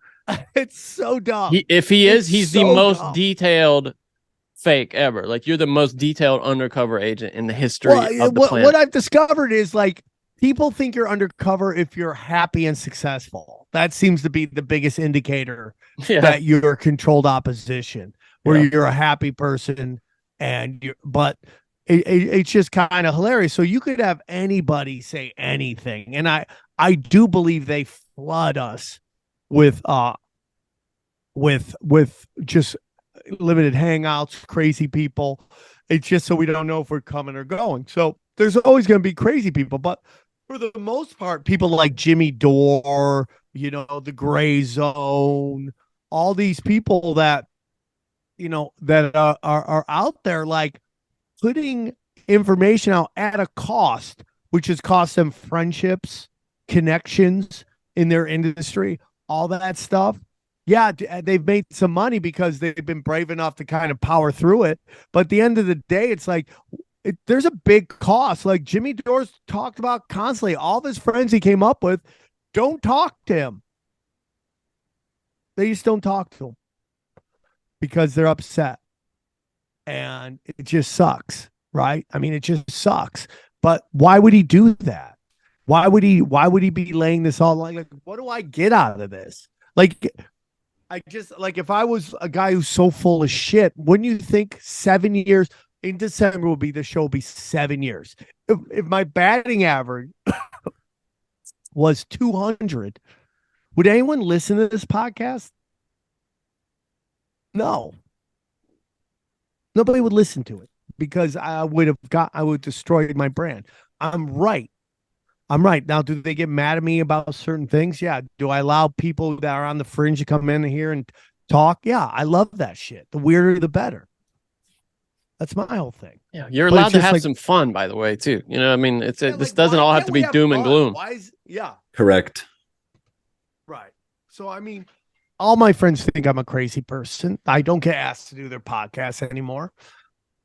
I don't know why. I mean, I do a 2-hour podcast a week where I just talk about my week, and it's pretty entertaining. People enjoy it. I can't go on anyone's podcast. I don't want to talk conspiracies. We don't have to talk conspiracies. I could talk about anything you want to talk about. I have a point of view. Why would I go through that? Why would I have my mother call me up, tell me I'm embarrassing her in my hometown? Why would I do that? Like, that's not fun. It's not. But it's like, if you care about humanity, this is what you got to do. You kind of got to sacrifice a lot of shit. But I don't understand what people think they get out of it. I don't know. That's just me. It's a lonely place when you do this kind of thing. And that's my opinion. So unless it's rooted in truth. But I also want to say, KP, that one of the biggest issues out there right now is that algorithms. And you could tell when everybody you're reading is thinking the exact same way with you, you're probably been put in an algorithm bubble. And that's why there's still people walking around with masks on. There's still people getting boosters. There's still people crying about anti-vax. Oh, it's terrifying. Yeah, that's what is it? The term echo chamber or whatever. That was whoever came up with that was perfect because echo chamber is the thing. Yeah, ego chamber, echo chamber, ego echo chamber. That's all the same shit. Like, you just want to hear it. I mean, the people that are telling me about wanting to move out of LA are the ones who promoted all this fucking woke bullshit because they think the cities are collapsing. It's like they are collapsing because of politics, but nobody will admit it. Everybody will blame it on anything other than what. So they all move, right? And then they move and then they vote the same way. And then those cities fall. Like, what are we doing? Too, it's generationally, it's going to be a thing where you're going to see the most, like there's going to be, like I think about a friend of mine who's raising his kid in Brooklyn right now. And he's definitely, he himself has gone through all the things of what political nonsense, what is he actually, what's the difference between a belief and a conviction for him? So he's resolute in his convictions. And I believe that. I think that's the best way to be. But his thing that's going to be interesting now is that there's a whole generation of white kids that are growing up in Brooklyn right now that are growing up in the most progressive, I'd say hyper liberal kind of bubbles like that. So rebellion to them, it's very weird. The idea of the word conservatism and rebellion, that's what that alt-right thing was that people didn't understand. That was generations of a full generation, I should say, that's decades worth of kids that were getting told by their teachers, you can't talk like that. And then they're like, oh, what if I do it in like a gaming room or something like that? What if we just took the shit we talk to each other while we're playing Halo and make it out loud? And that scared the crap out of people. That's what the alt-right was. Those were like mostly autistic nerds. That wasn't nationalism, white nationalism, making it, the Klan is back, the Nazis are here. No, these are kids rebelling. That's all that was. That was, I'm going to take what you believe and I'm going to shit on it. And they couldn't understand it because that's their thing, is that their politic is so their religion is their politics. That's what they got rid of God. Yeah, it's I hate their religion is their science. Their religion is their politics. And if you take a look at a lot of these kids are going through this kind of trans movement thing. So many of them are autistic. They're on the spectrum. They've studied it. Like autistic kids love to transition. Because you're probably right. There's a form of rebellion in their eyes that come with that. And you're a little young, but I think like you would be the end of, you're not my generation, you're too young for my generation, but in this weird political generation, possibly, you have people my age that are just too old. They can't get out of the two-party paradigm. Like they can't come to grips with the party that they've been riding with so long no longer has their values. So they, instead of just pulling out because they think if they don't support the Democrats, the Republicans are going to win. And they're like, that's worse than anything. Just keep doing Republican policies. I mean, Democratic policies. Like, I live in LA. Everybody out here complains about the price of gas and crime. Well, the price of gas is because the Democrats keep raising more and more taxes on fuel.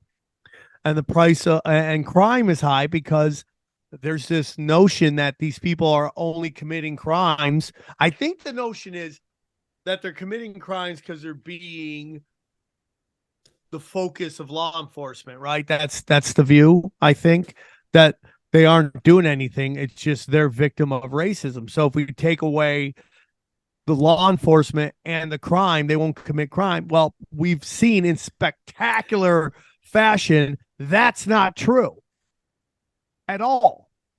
They're always on to the next thing, though. I do have to give, there's part of me that thinks it's not even genuine. It's really just a grift, that these are grifters where they're just saying like, well, we have to defund the police. And then as soon as they did it and it backfired, they're like, trans kids are not being allowed to go to drag brunch. And you're like, every time you think you haven't dead to rights, like, I know I have you. You're backed up into a corner now. And they just come out with something brand new. And, yeah. But it's downtrodden. It's the meme of I support current things. They just move on to the next one, to the next one, to the next one, because they're just in a trance.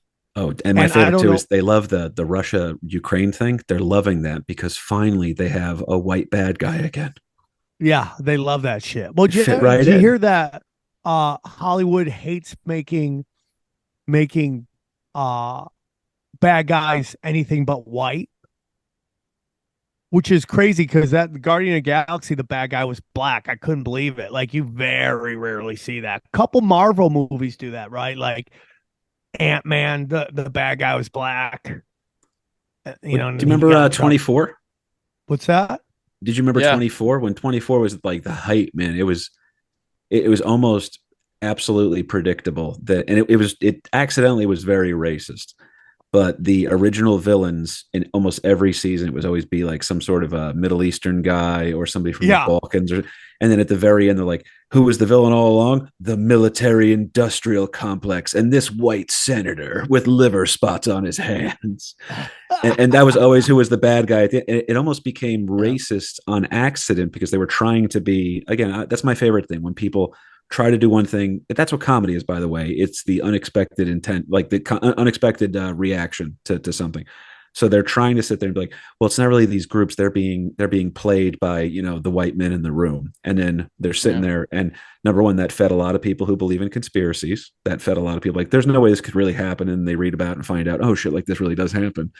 And then the wildest part is when they sit there at the very end and they say, oh, and by the way, all of those other groups are just being puppeted by the master race, the white evil man. No, I like it's so crazy.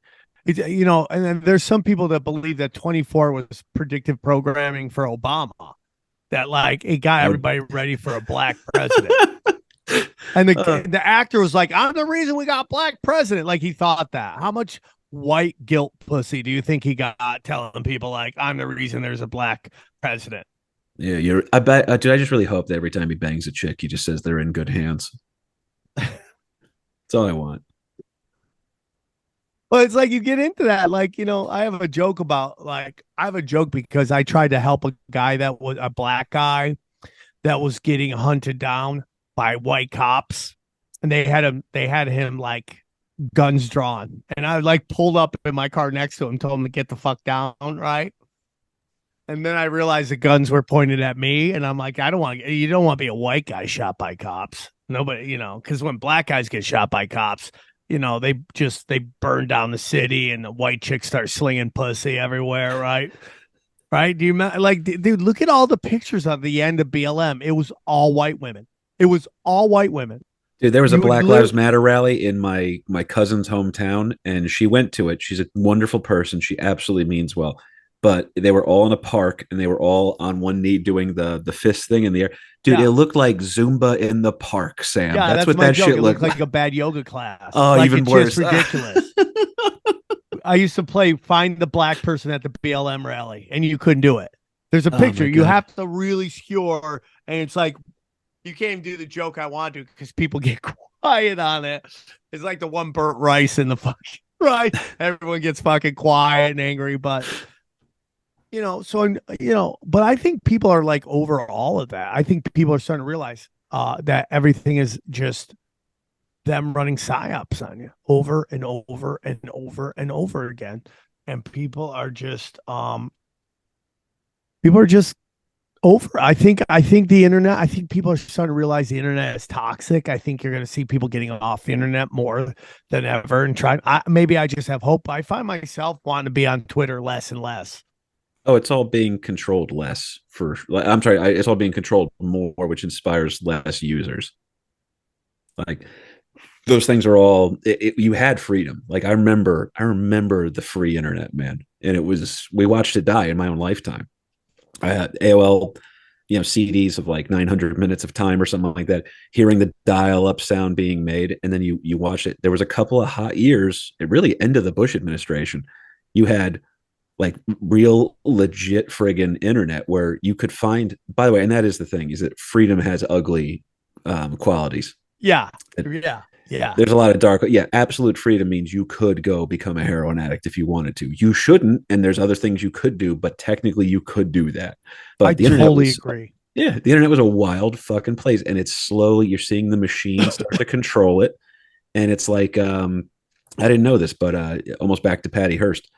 The reason why her grandfather had so much money was because he was a genius. He had the paper, but then he also got into the magazines. So what the deal was, you can't print it if it's not true as a magazine thing. I'm sorry, it was a newspaper thing, but that wasn't held sacrosanct by the magazine writers who would sit there and they'd write a story about, like the newspaper that day would say, this vote went down to this on this particular bill and it won't be passed. And then the magazine would say, Annie Oakley's doing cocaine. And you're like, well, hang on, I'll get back to the bill thing. Sensationalized.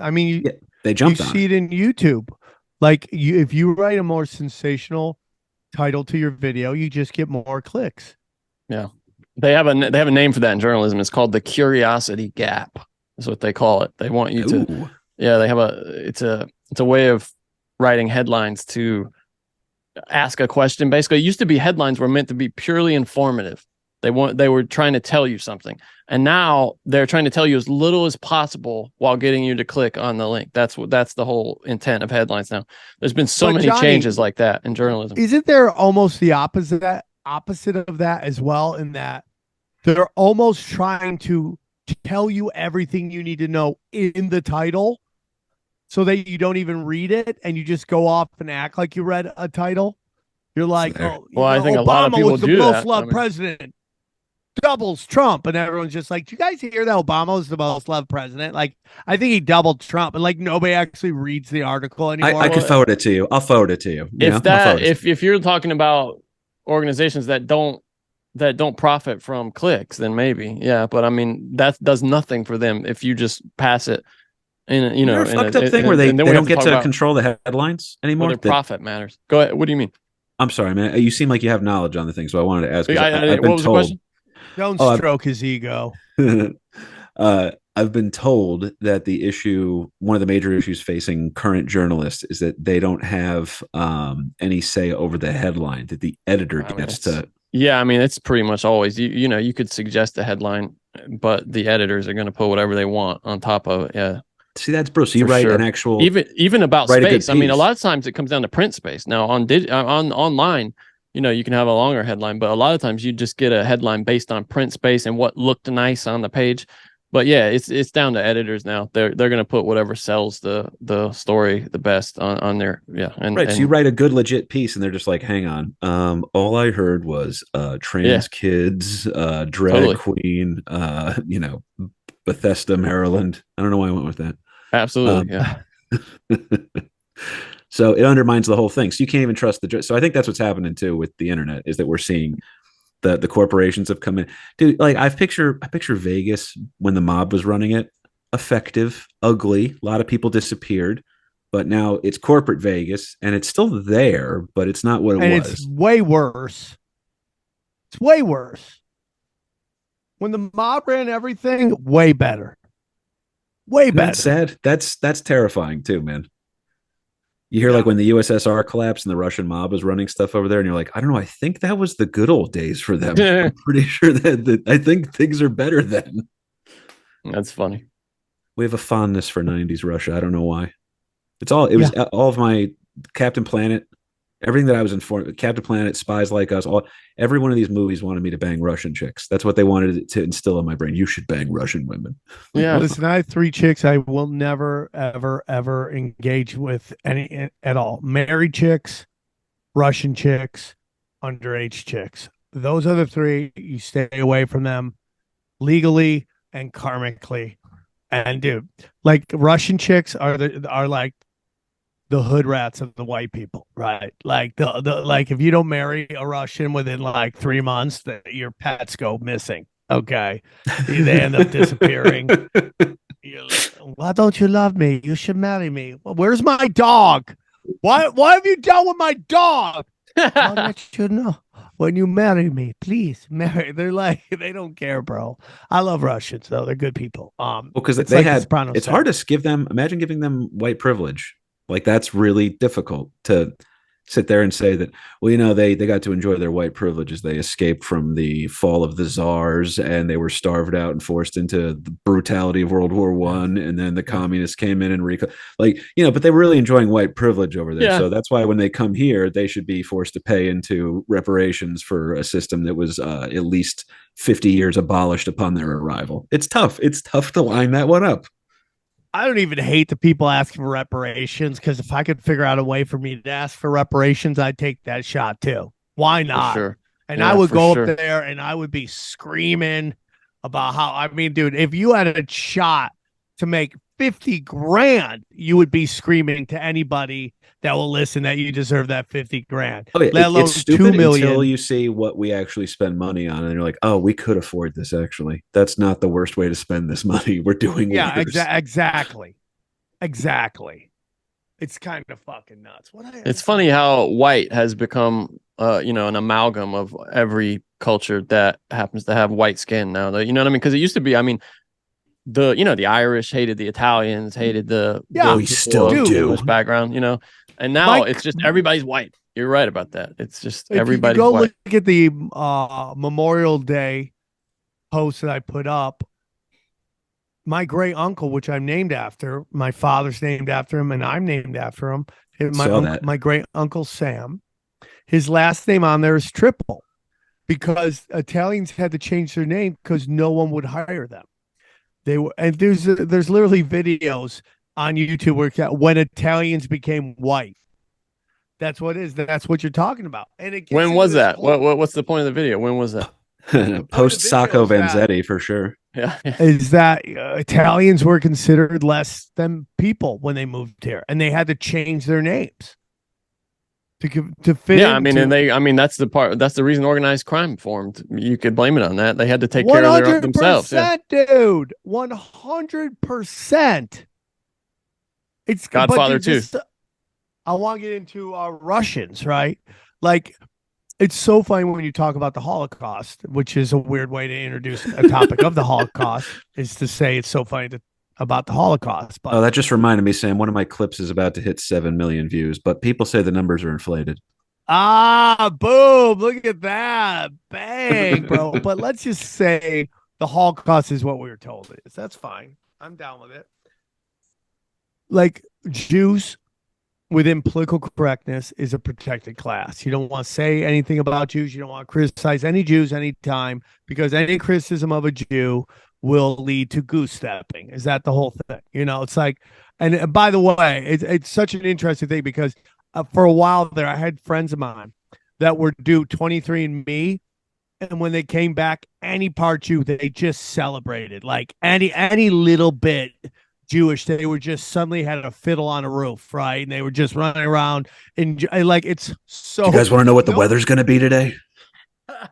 No other group did they ever celebrate like this, but just so they could get the handshake going, right?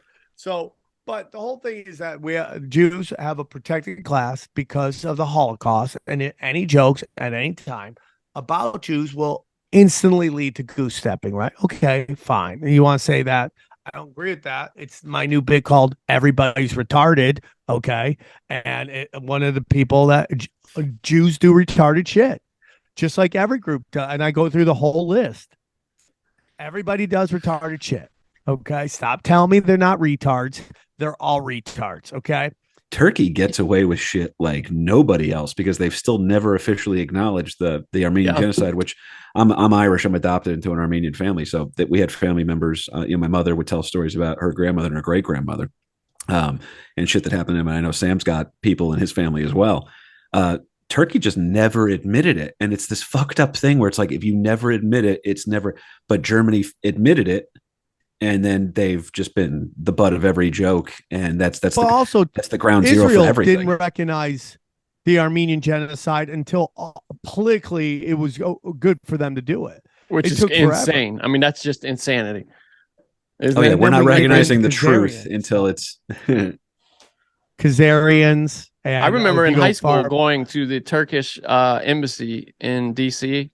And us all getting a little lecture before we went in there about how, listen, you can't bring up anything about the Armenian genocide in here. They will kick you out. You might get arrested. Like, you might get like some kind of mark on your passport. I mean, just like you'll never be able to go to Turkey.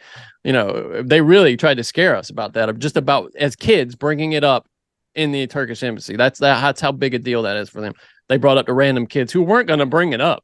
We weren't thinking about the Armenian genocide. I mean, your high school kids in America, how many of you actually know about the Armenian genocide? Yeah. Oh, they don't know what Armenians are, dude. Yeah. Yeah, for sure. We're 99-cent Jews. That's who we are. But it's just super interesting, man. The whole thing is just very interesting. And just everything is, I think, just manipulations. And do you know where the anti-Semitic thing came from too, by the way? I found this out. I thought this was pretty interesting. That anti-Semitism, all the propaganda that took off in 1930s Germany was either reprints or it was the actual original prints that were being circulated around the Tsarist Russia, because the Jews were being blamed for the downfall of the Tsar. So that was why things were going bad. They just repurposed it. Yeah. So those sentiments that were in Germany and Russia are so similar too. Another dumb thing you'll get a kick out of. Everybody thinks they're the new Rome. Like you hear, people in New York, like this is the new Rome. That's the kind of thing or whatever. And so much so, in fact, that when Rome split or whatever, Germany had their head of state was a Kaiser, and then the Russian head of state was the Tsar. And Kaiser and Tsar both come from the word Caesar. That's their word for Caesar. So they're trying to be the new Rome. So that's why Germany and Russia kind of hate each other in that way. But they borrowed so many of the ideas. A lot of the stuff from the Rasputin era that was against Jewish people, like literally the caricatures, the subhuman caricatures that were being circulated around about what Jews were like and stuff like that. Like all the things that fueled all the hatred. It's you don't know what the desired reaction was for it at the time, but the information you put out there 30 years later gets spun up into something completely different. I'm sure of it that whoever was saying nasty stuff about the Jews during Rasputin era Russia was not prepared for Hitler to be burning bodies in ovens by the millions. Like you're like, that's an overreach. Yeah, that's too much, guys. It's a little too much. It's a little too much. I mean, it's chaos, bro. What humans will do to other humans and why they do it is gross. And I just think there's a hidden hand behind all of it, pushing Germans on meth will do anything. You're right. Germans on meth will do anything for sure. I mean, they were all tweakers. Tweakers. Everybody's on meth, man. That was the very scary part, actually. Yeah, I mean, we were talking about this on the show about how like the whole Haight-Ashbury thing was to see the effects of psychedelics and methamphetamines on everybody, and now everybody in Silicon Valley is on Adderall microdosing. You're like, oh, it's so fucking nuts, right? I never put it together. Right? It's so fucking weird, dude. It's so weird, and that's why I say all the time, like I'm a different kind of conspiracy theorist. Like I just think this is all a magic trick. And they're running psyops on us to elicit certain responses. And like, I mean, dude, it's Bill Hicks's old joke. I watch the news, doom and gloom. I go, look out my window. It's a beautiful day. And that's how I feel, man. It's like these events I'm seeing on Twitter, I'm not saying they're not happening. I just wonder how many of them are happening naturally. And again, like I've seen psyops in motion, like Portland. They made you think the whole city was burning. I go there, nobody cares, nothing's going on, and it's like one little park with about 30 kids, every barista at Starbucks in Portland meeting up and yelling at some fucking National Guard guy standing by a government building. So it's all like, dude. After that, I was like, this is all bullshit. It's also all numbers, right? I mean, because you think about it, there are 9 billion now people on the planet, and we're getting information. They keep saying we're going up, and the population we're having depopulation problems. There are billions of people, let's just say that, on the planet, and we're getting information about all of them. So if one Karen is worried about a bike in New York, a city of millions and millions of people, that's significant to us. I mean, that's a fluke. That's a statistical error. You know what I mean? But we're just getting information about all of them. So it's making my grandma insane, and it's making people, who absorb this shit and just have their feed open constantly. It's making them insane. I totally agree. Poisoning our brains with too much information, information we should not have. Think about it. If you only knew about the shit that was going on in your community, you would think things were great. Totally chill. If you only knew about what you heard directly, word of mouth from people and things that they witnessed, you would think that, you would be aware of so few problems in the world. How creepy is it they call it, when they talk about people in the news, they call it human interest? Yeah. Yeah, that is really weird. I've always found that unsettling. Here in human interest, this is what you respond to.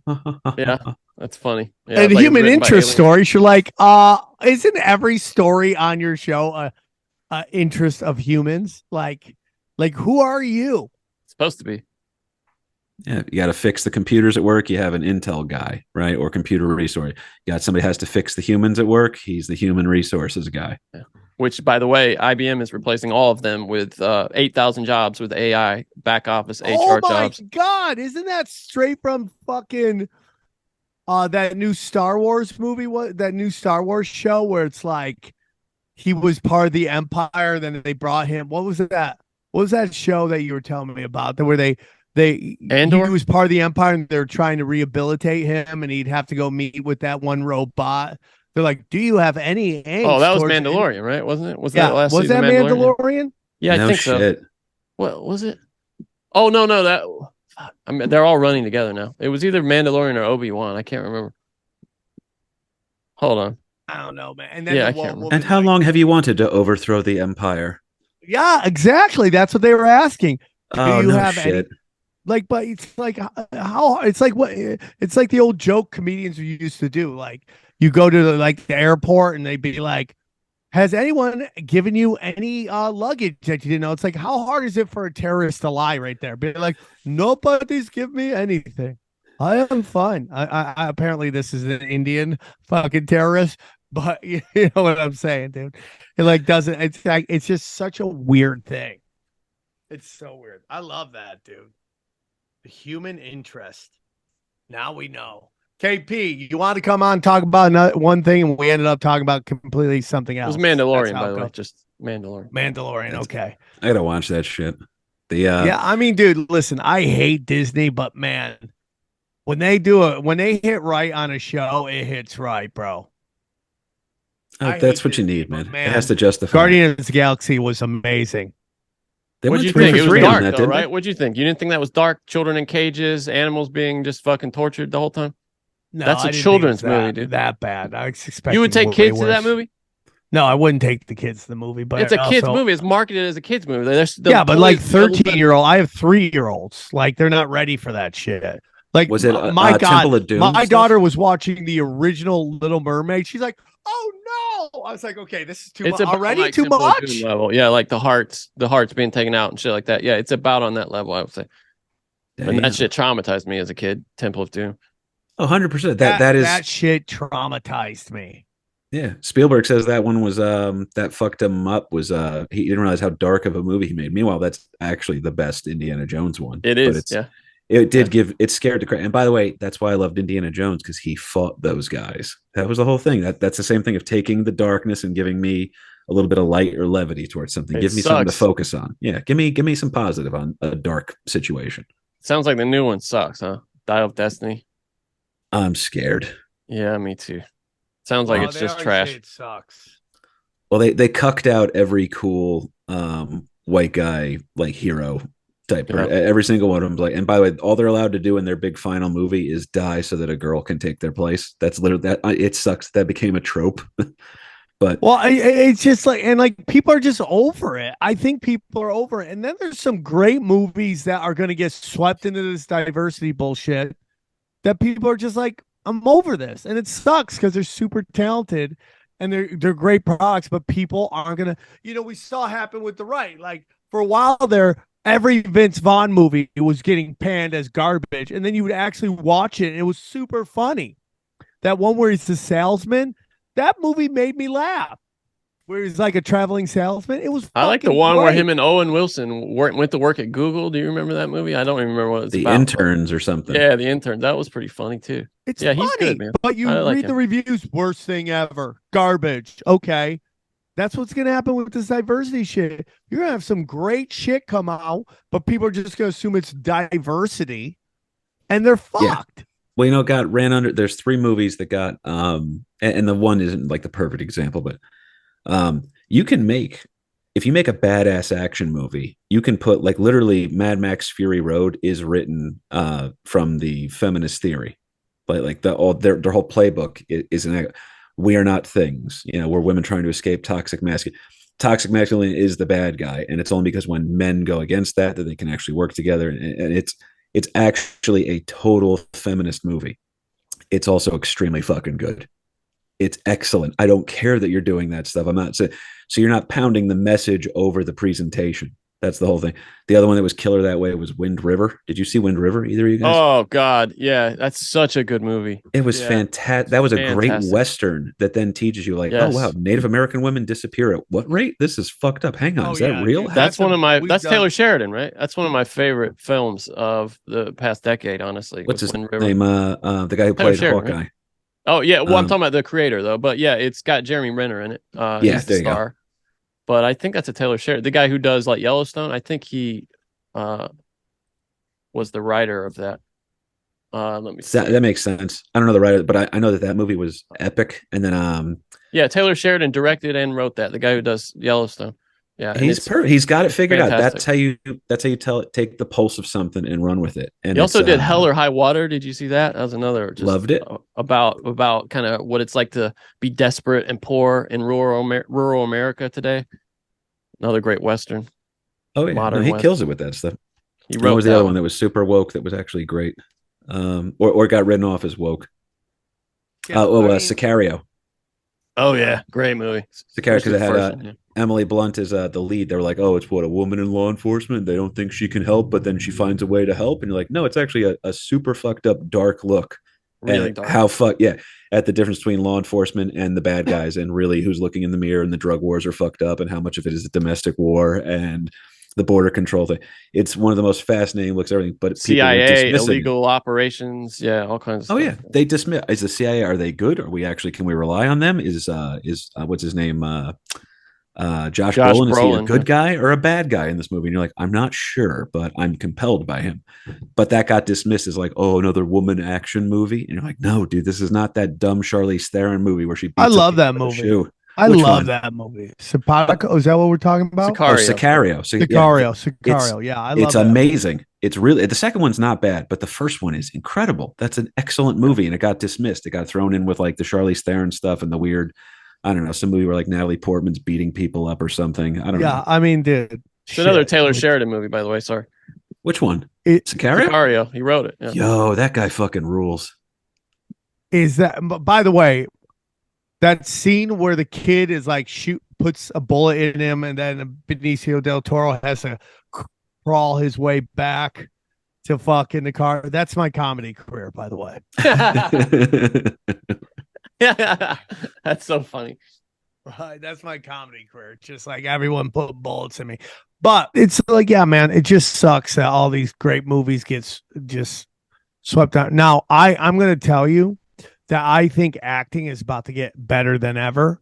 And then we'll wrap it up here. I don't want to keep you all day, but that acting's going to get better than ever because all the money's going to come out of acting.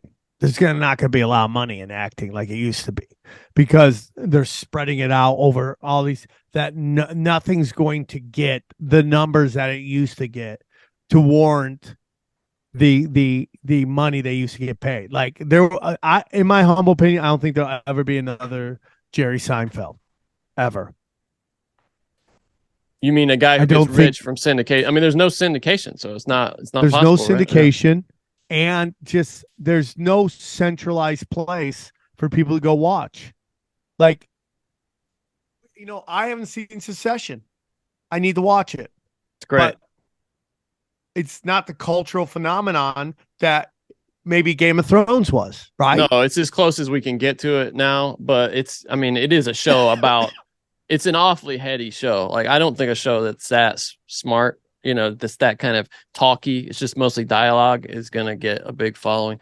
But yeah, I don't know if you can do you think it's possible for something like what about that last Game of Thrones show? What were the ratings on that? Was that an event TV I think show? they were celebrating 10 mil, which is an amazing today, not an the same, amazing number. That's one Joe Rogan podcast. Yeah, it's not the same. One Joe Rogan podcast. That's like insanity and all the money that goes into it. When CNN's like, we're not going to do comedy. It costs too much money. You have to have like 130 staffers. You're like, Joe Rogan does it with 5 people. Crazy. You could do it. It's just and again, so I think you're going to see the money go leave acting and the people who really love to act going to act. And then once it gets so you can make a sitcom on your own super cheap, then it's over. once they figure out a way to shoot this stuff, run and gun, and put it out the way like Trevor Wallace is doing with his sketches, like that's the future. Oh, Kyle Dunnigan is doing the beta test on that right now. Yeah, he's amazing. The show's good too. Like I don't like missing episodes. It's very rare to have something like that. He is the best. He is so funny, dude. He's so funny. KP, I know this was a weird episode. I enjoyed it. These are the fun ones where we just talk about whatever we want to talk about and get deep into it. I enjoyed it. One more time, tell them where they can find you and tell us about your day at the dojo. Excellent, man. If you could, guys, and again, thank you, Sam, so much. I appreciate you guys. You know how much it means to me. The Swarm's always been mad good to me. If you guys want to come on out June 16th at the dojo, that is in Morris Plains, New Jersey, please come on out. It's the Dojo at Comedy. Literally, it's Sam's Club, motherfuckers. Come on out and hang. There's no laws there. It's one of the last free, just Wild West type clubs out there. They're doing the thing the right way. I'm going to have a killer lineup too. My boy Chris Vega is going to be there. My boy Andy High Roller can't make it. He's going to be in Memphis. But a couple of really killer comics are coming through on that show. Every time I'm there, we get a chance. And by the way, that when you feel comfortable, Sam, on stage, which I feel that way at the dojo, and there's a couple of the Stress Factory's always been amazing to me too. Yeah, free sexually, emotionally. Yeah. But when you can sling a joke out there and you can say, you know what, I'm having enough fun right now that I can take this chance. I've taken so many chances on that stage because it's a real comedy club. That's why. That's what makes it great. So I hope people are going to come out and experience that one on June 16th. And if you could, check me out. I'm trying to grow the Instagram. I'm putting a lot of clips up there as well. We were talking about that before. And it's at KP Burke Sucks over on Instagram. And my show and passion project. I think you should change the name. 3 Minute Loser? Yeah. No. I think you should change the name of your I'm just going to be honest with you, man. It's always. Just KP Sucks I think it's negative energy. It's there. You know what else? My girl hates it and my mom hates it. So I think there's something. You should change it. These are all the people that care about me. KP rocks. KP dominates. How about just KP doesn't suck? How about that? KP Burke doesn't suck. KP doesn't suck. That still has suck in it. I'm all about words are magic, bro. I wanted to tell you that before. No, I change the name. You might be onto something, but for the time being, it's unfortunately going to be stuck at KP Burke Sucks on Instagram. And we just put up, this is what I'm going to send it to you if you can, Sam, because I think you'll like this. We did a 3 Minute Loser on the guy who was chaos personified. I'm not trying to put you in a weird spot, but do you know how many presidents were assassinated? Either of you guys? I'm going to say, well, I mean that 2. Because there's 2 that get forgotten, and there's 2 that are like, yeah, I gave you the number, it's 4, but there's 2 that get completely forgotten, and then there's 2 that are like we talk about nonstop. And by the way, you talk about acting, Sam, that there's only one actor who's ever really used his medium to affect change, and his name was John Wilkes Booth. Was he a comedian? He was an actor. So he was a very good looking guy. He was the George Clooney of his day. So imagine if Clooney killed Trump. That's pretty much a rerun of Lincoln and John Wilkes Booth. Oh my God, that's insane. It's true, dude. History's cyclical. That's where the conspiracy. This is why I always bring your people in on history too. Is that what do you if mean someone my people, Armenians, no, this is why I always bring in conspiracy folk into the history world. Is I was like, no, this is cyclical. The behaviors all repeat themselves. You know, so it's hang out and wait for it. There's some really weird stuff where the overlap is too much to ignore, but it typically is cyclical. I talked to you about Stan White last time I was on the show, who was Epstein before Epstein. He's not the first guy to come up with this behavior. It's unfortunately been a pattern of people get to a certain level. It's always going to be a pattern. Yeah, they just get to a point where they're fucked up. Well, that's why I'm anti-demonizing sexual lifestyles. As long as you're not hurting people, in particular kids, I don't care what consenting adults do, because what you end up doing is blackmailing everybody. That isn't like your quote unquote like traditional relationship. And like, dude, have you heard the Epstein stuff's coming out now? Like, some of our heroes are on that. Chris Rock. You're like, God damn. Like, basically anybody that on Netflix is suspect. That's my opinion at this point. It's unfortunate. Anybody on Netflix suspect. I'm on to you. Well, they do scare the shit out of me with that one too. And by the way, how unsettling. We were talking about TV shows that were becoming cultural phenomenons, but also heady shows. Westworld got a little too uncomfortable for people because they were like, no way, I would never go to a park like that. Yeah. And then you're like, I'm on Facebook. I've already done this. I've done the digital. All they did was say, what if Facebook and Twitter and social media was this? We already found out what you're secretly into. You know what I mean? All your desires are there. Who you're pretending to be. I mean, come on, man. It's done. We're done. I agree. When they make the TV show about it, it means that the cash grab has already been had. Yeah, That's right. I completely agree on it, dude. And it's like crazy as fuck. And we'll see if anything comes out on it. But again, pedophilia doesn't move anybody because kids can't come together and protest and cancel you and all that shit. Mm-hmm. That's how it is. KP, I love you, buddy. Thank you. Good luck on your show. Thank you for playing the dojo. All the links below. Support KP. And if you guys have a chance, go check out the new affiliate program we have.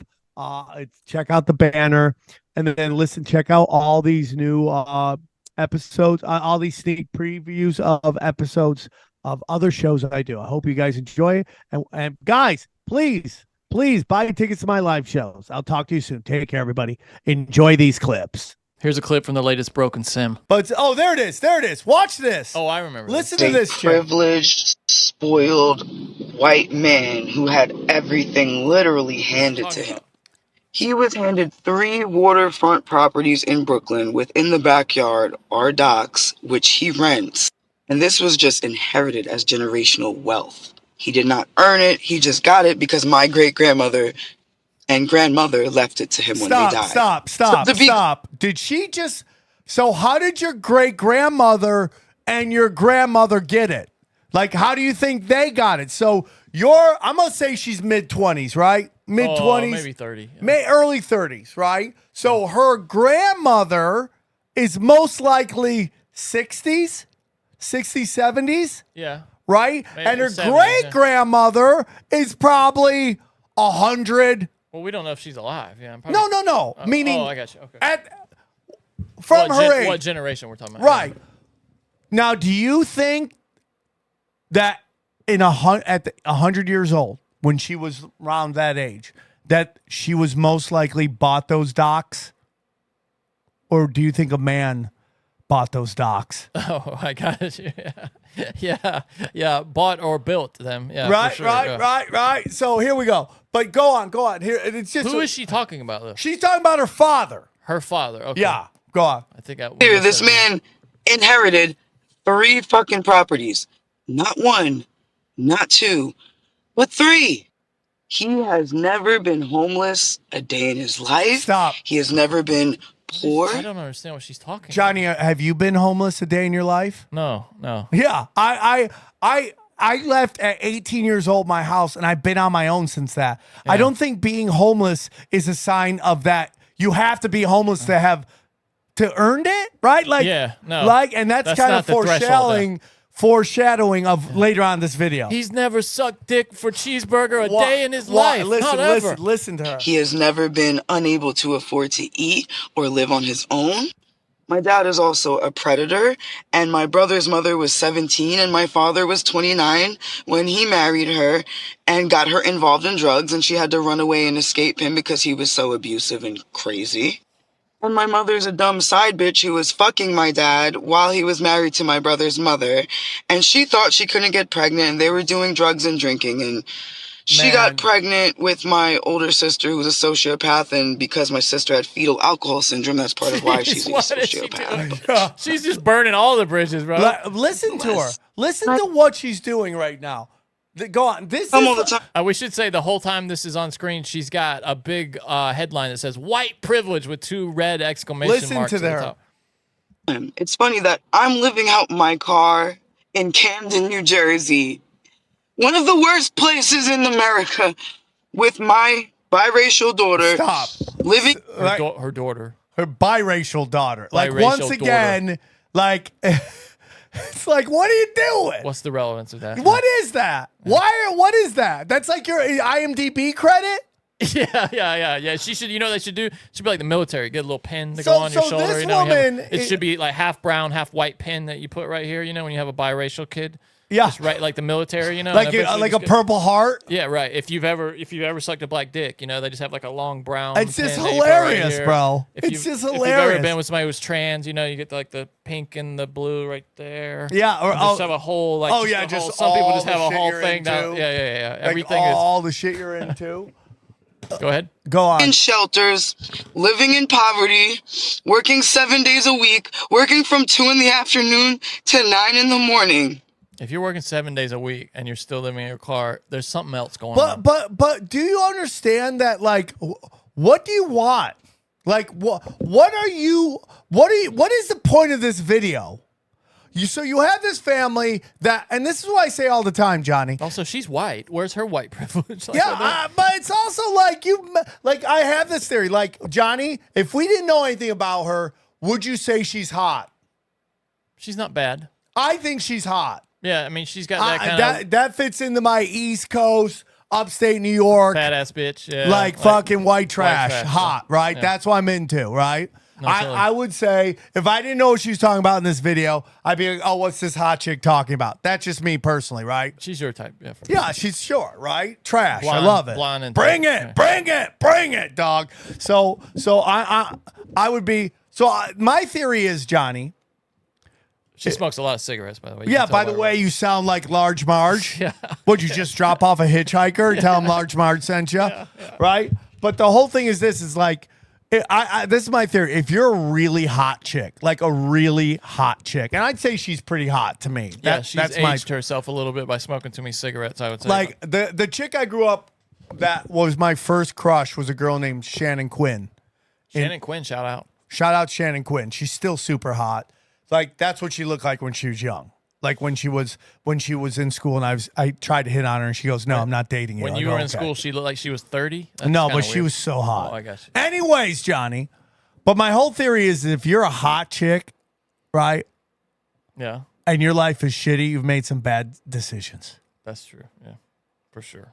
Or you haven't taken advantage of what you could have taken advantage. Yeah, it's like okay, you're hot. When I drive in LA and I see like a hot chick sitting at the school on a bus waiting to go to when get picked up, and you're like, why are you doing that? Yeah. Who are you trying to prove to yourself? There's some rich dude out there that can take care of all your problems. Well, I don't need a man. Well, you're riding the public bus. Yeah, well, it's weird how much pride gets kind of twisted up into these things, right? No, and I get it because that's what's going on here. This is her pride, right? She has pride. Yeah. She does want her family to help, so she's living in a car with her biracial kid. Barely able to survive, and you guys are sitting on 6 figures in the bank while your child and your grandchild hardly are able to live. Then have the audacity to act like you fucking worked. For anything you fucking got. Not to mention, he also has a $5,000 pension from the Department of Sanitation in New York, and he retired at the age of fucking 50. I tell him all the time, you are a privileged white male. You are king, baby. The dude worked at the Department of Sanitation. Is that what you're telling me? Think about that. He worked enough to get a pension at age 50 at the Department of Sanitation, and you're telling me, dude, that he didn't do any work and he's white privileged. He worked a government job in sanitation, dude. What are you talking about? He played the game. He got retirement. He played the game. Look at this. You're a toddler in a grown man's body. It's like, first of all, you want people to help you as you flamethrow them. Not everything is somebody else's fault. You know, Johnny, what I mean? in my life, I've learned a lot of things. Okay, I've learned a lot of things. Yeah, and one of those is okay. And here's a quick sneak peek of Conspiracy Social Club. Enjoy. Why are you mocking my family, bro? Why are you mocking my family? I'm excited about it. Dylan, hey, why did I get a yellow card? Because you're mocking family. Dylan, what? You're mocking family. Dylan, do you believe in psychics? It's gonna annoy me. I'm not gonna. You guys are. I don't know. You've just been really boring today. What the fuck, bro? I thought today was great. How are we boring, you son of a bitch? You son of a bitch. I don't know. It's just you guys are like. What? We're talking what? It should be different. No. Okay, hold on. Stop. What should be different, Dylan? What should do we you talk- want from me? We should talk about how Google seems to not allow any climate skepticism I love today's show. in their search engine. I think it's been great. Can we please? Dean Radin is an ancient power who can diagnose the ailments of the world. Bryan doesn't seem to think that. Oh, you mean the guy who wrote the book? Yeah. Thank you, bro. Yeah, Thank you. I take the you've been yellow doing card research on Dean. Yeah. So he's a researcher at Princeton. And he's- here we go. We got all the buzzwords. He's a researcher at Princeton. Started as a researcher at Princeton. He then became the chief scientist at the Institute of Noetic Sciences. Oh, noetic sciences. Look up noetic sciences, which means no science. Also, Princeton doesn't have researchers. He Brian, researched I things could hear at your the Princeton butthole Library. tightening up. No, did he research things at the in Princeton? I heard this, Brian. New Jersey. By that he means his mom's basement in Princeton, New Brian, Jersey. that's the chief scientist. Brian Great. is Watch being this. disrespectful. Look up Brian noetic sciences. Callen. Watch this. Noetics is a parapsychology. Parapsychology. Yeah. Meaning it's not psychology. Brian, why? It's over on the Brian, side here that Brian, we made up. Brian, why are you not letting him talk? Because you know his you're credentials wrong. are horseshit. Okay. Parapsychology. Keep going. It's noetic sciences study the intellectual and spiritual capabilities such as healing. What, such as what? Healing. Healing? Yeah. He is a fraud. Brian. Did he get his what degree are you doing in fraud? right here, Brian? But he got his degree in fraud, You don't right? believe that the body is special and can heal? I believe that noetic sciences is nothing. Brian. No, wait. Brian. No, don't study that Brian. because it's nothing. What are you doing? He's the You're chief a scientist. fire starter, He's bro. the chief You're an evil instigator. He's the chief non-scientist of the nothing I school. want to smack my bitch up right now. He's the chief non-scientist of the nothing school, and you should smack what's Dean up right now. I want to get him on the show. Bring this phony up, please. You phony. Dean what?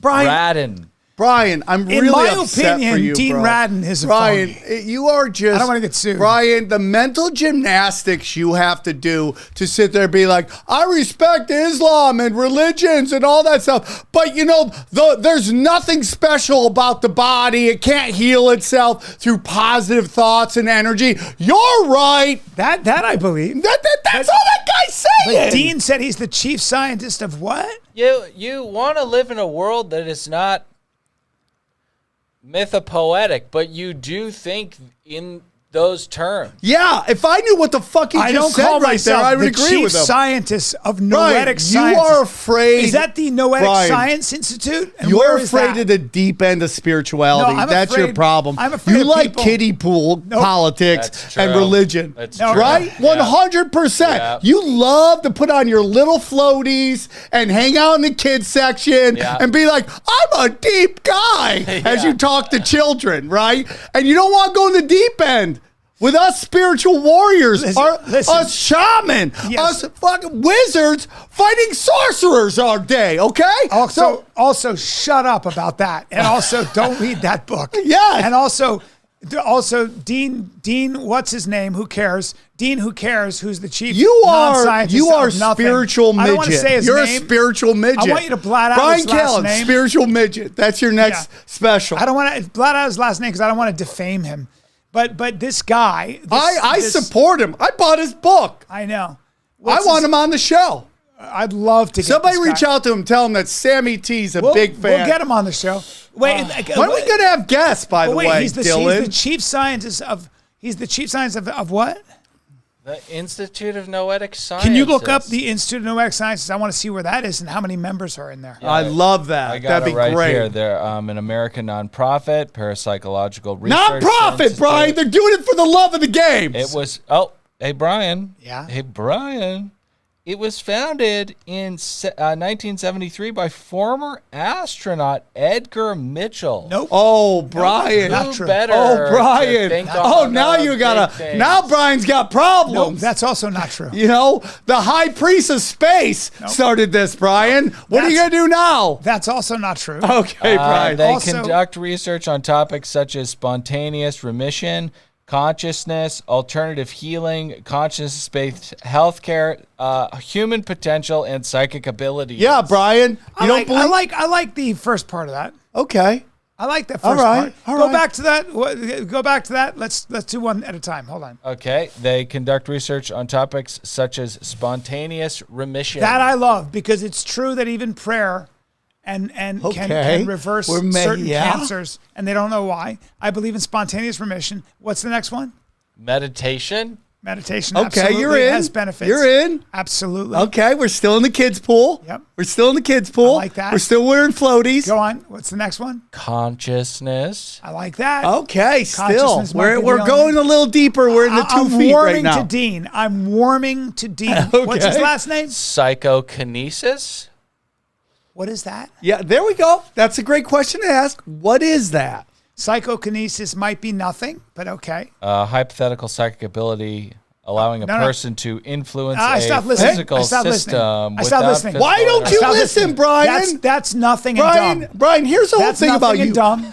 You sit there and you talk about, the left and the progressive, blah, blah, blah. And then you do the exact same thing, which is like when you get uncomfortable, you shut it down because you don't want to hear anything. All I'm trying Every to say- time you get uncomfortable, when we go in a little deeper, look at us. We're in the 4 feet of water. Bryan's scared and he doggy paddles back to the kids section.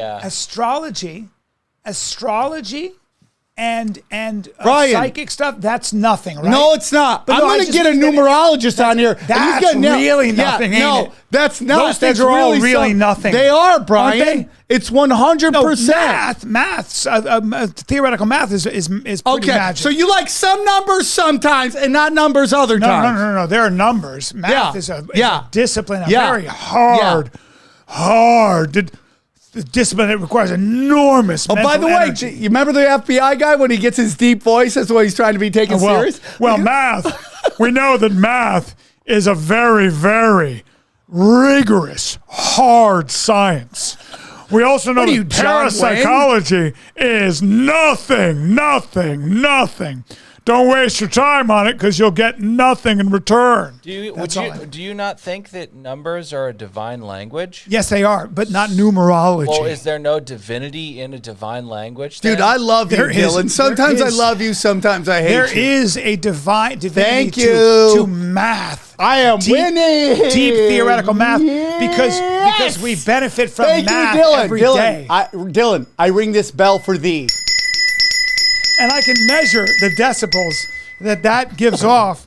Thank you, math. Well, hey, what other stories you got? Thank you to that book. Sadly, the guy that started the Institute of Noetic Science is part of an agency that is full of satanic liars. 100%. It happens. But didn't he quit? Annoying. Didn't he quit? Oh, here we go. Boom, boom, boom. Bryan, here. What was the museum of? What museum? It's, I think the Dutch National Museum said Thursday that one of its prized possessions, a rock supposedly brought back from the moon by U.S. astronauts, is just a piece of petrified wood. Well, what happens is museums get duped. It happens all the time. Oh, okay. They get duped by they got duped by NASA. That's what happened. They get duped by it's like, hey, here's this moon rock. Oh, yeah, it's just shitty wood. I don't know. That's NASA has moon rock. Bryan, They went to the moon. you are so there's an interesting story out there. Will you look this up, Dylan? wife of an astronaut passed away, had a piece of moon rock, and she needed money, so she was auctioning it. Do you know what happened, Bryan? What? SWAT showed up and took the moon rock. Well, moon rock doesn't belong in a civilian's hand. Okay, Bryan. That was the funniest thing I've ever heard. Bryan, give it up for a public defender, Bryan Callen, everybody. Moon rock can't be in civilian hands. All right, guys, real quick before we're done, we want to tell you about all of our affiliates. It's a great way to support the show. As you know, fiat money is chaos. Okay, fractional reserve banking, dangerous. The best way to get out of it is precious metals, in particular silver and gold, and that's why we're working at Wise Wolf, okay? Wise Wolf Silver and Gold. Just go to samtripoli.com or samtripoli.gold and you could join, and he's hooking you up. They got great that you can either buy single time or you can sign up for their program where you can buy up to $500 a month. I'm doing it. I hope you can too. We also have everybody at Eagle Research. That's right. Eagle Research, AquaCure Mobile, Model AC50 brown gas, hydrogen brown gas. The guy who makes it says it's secure.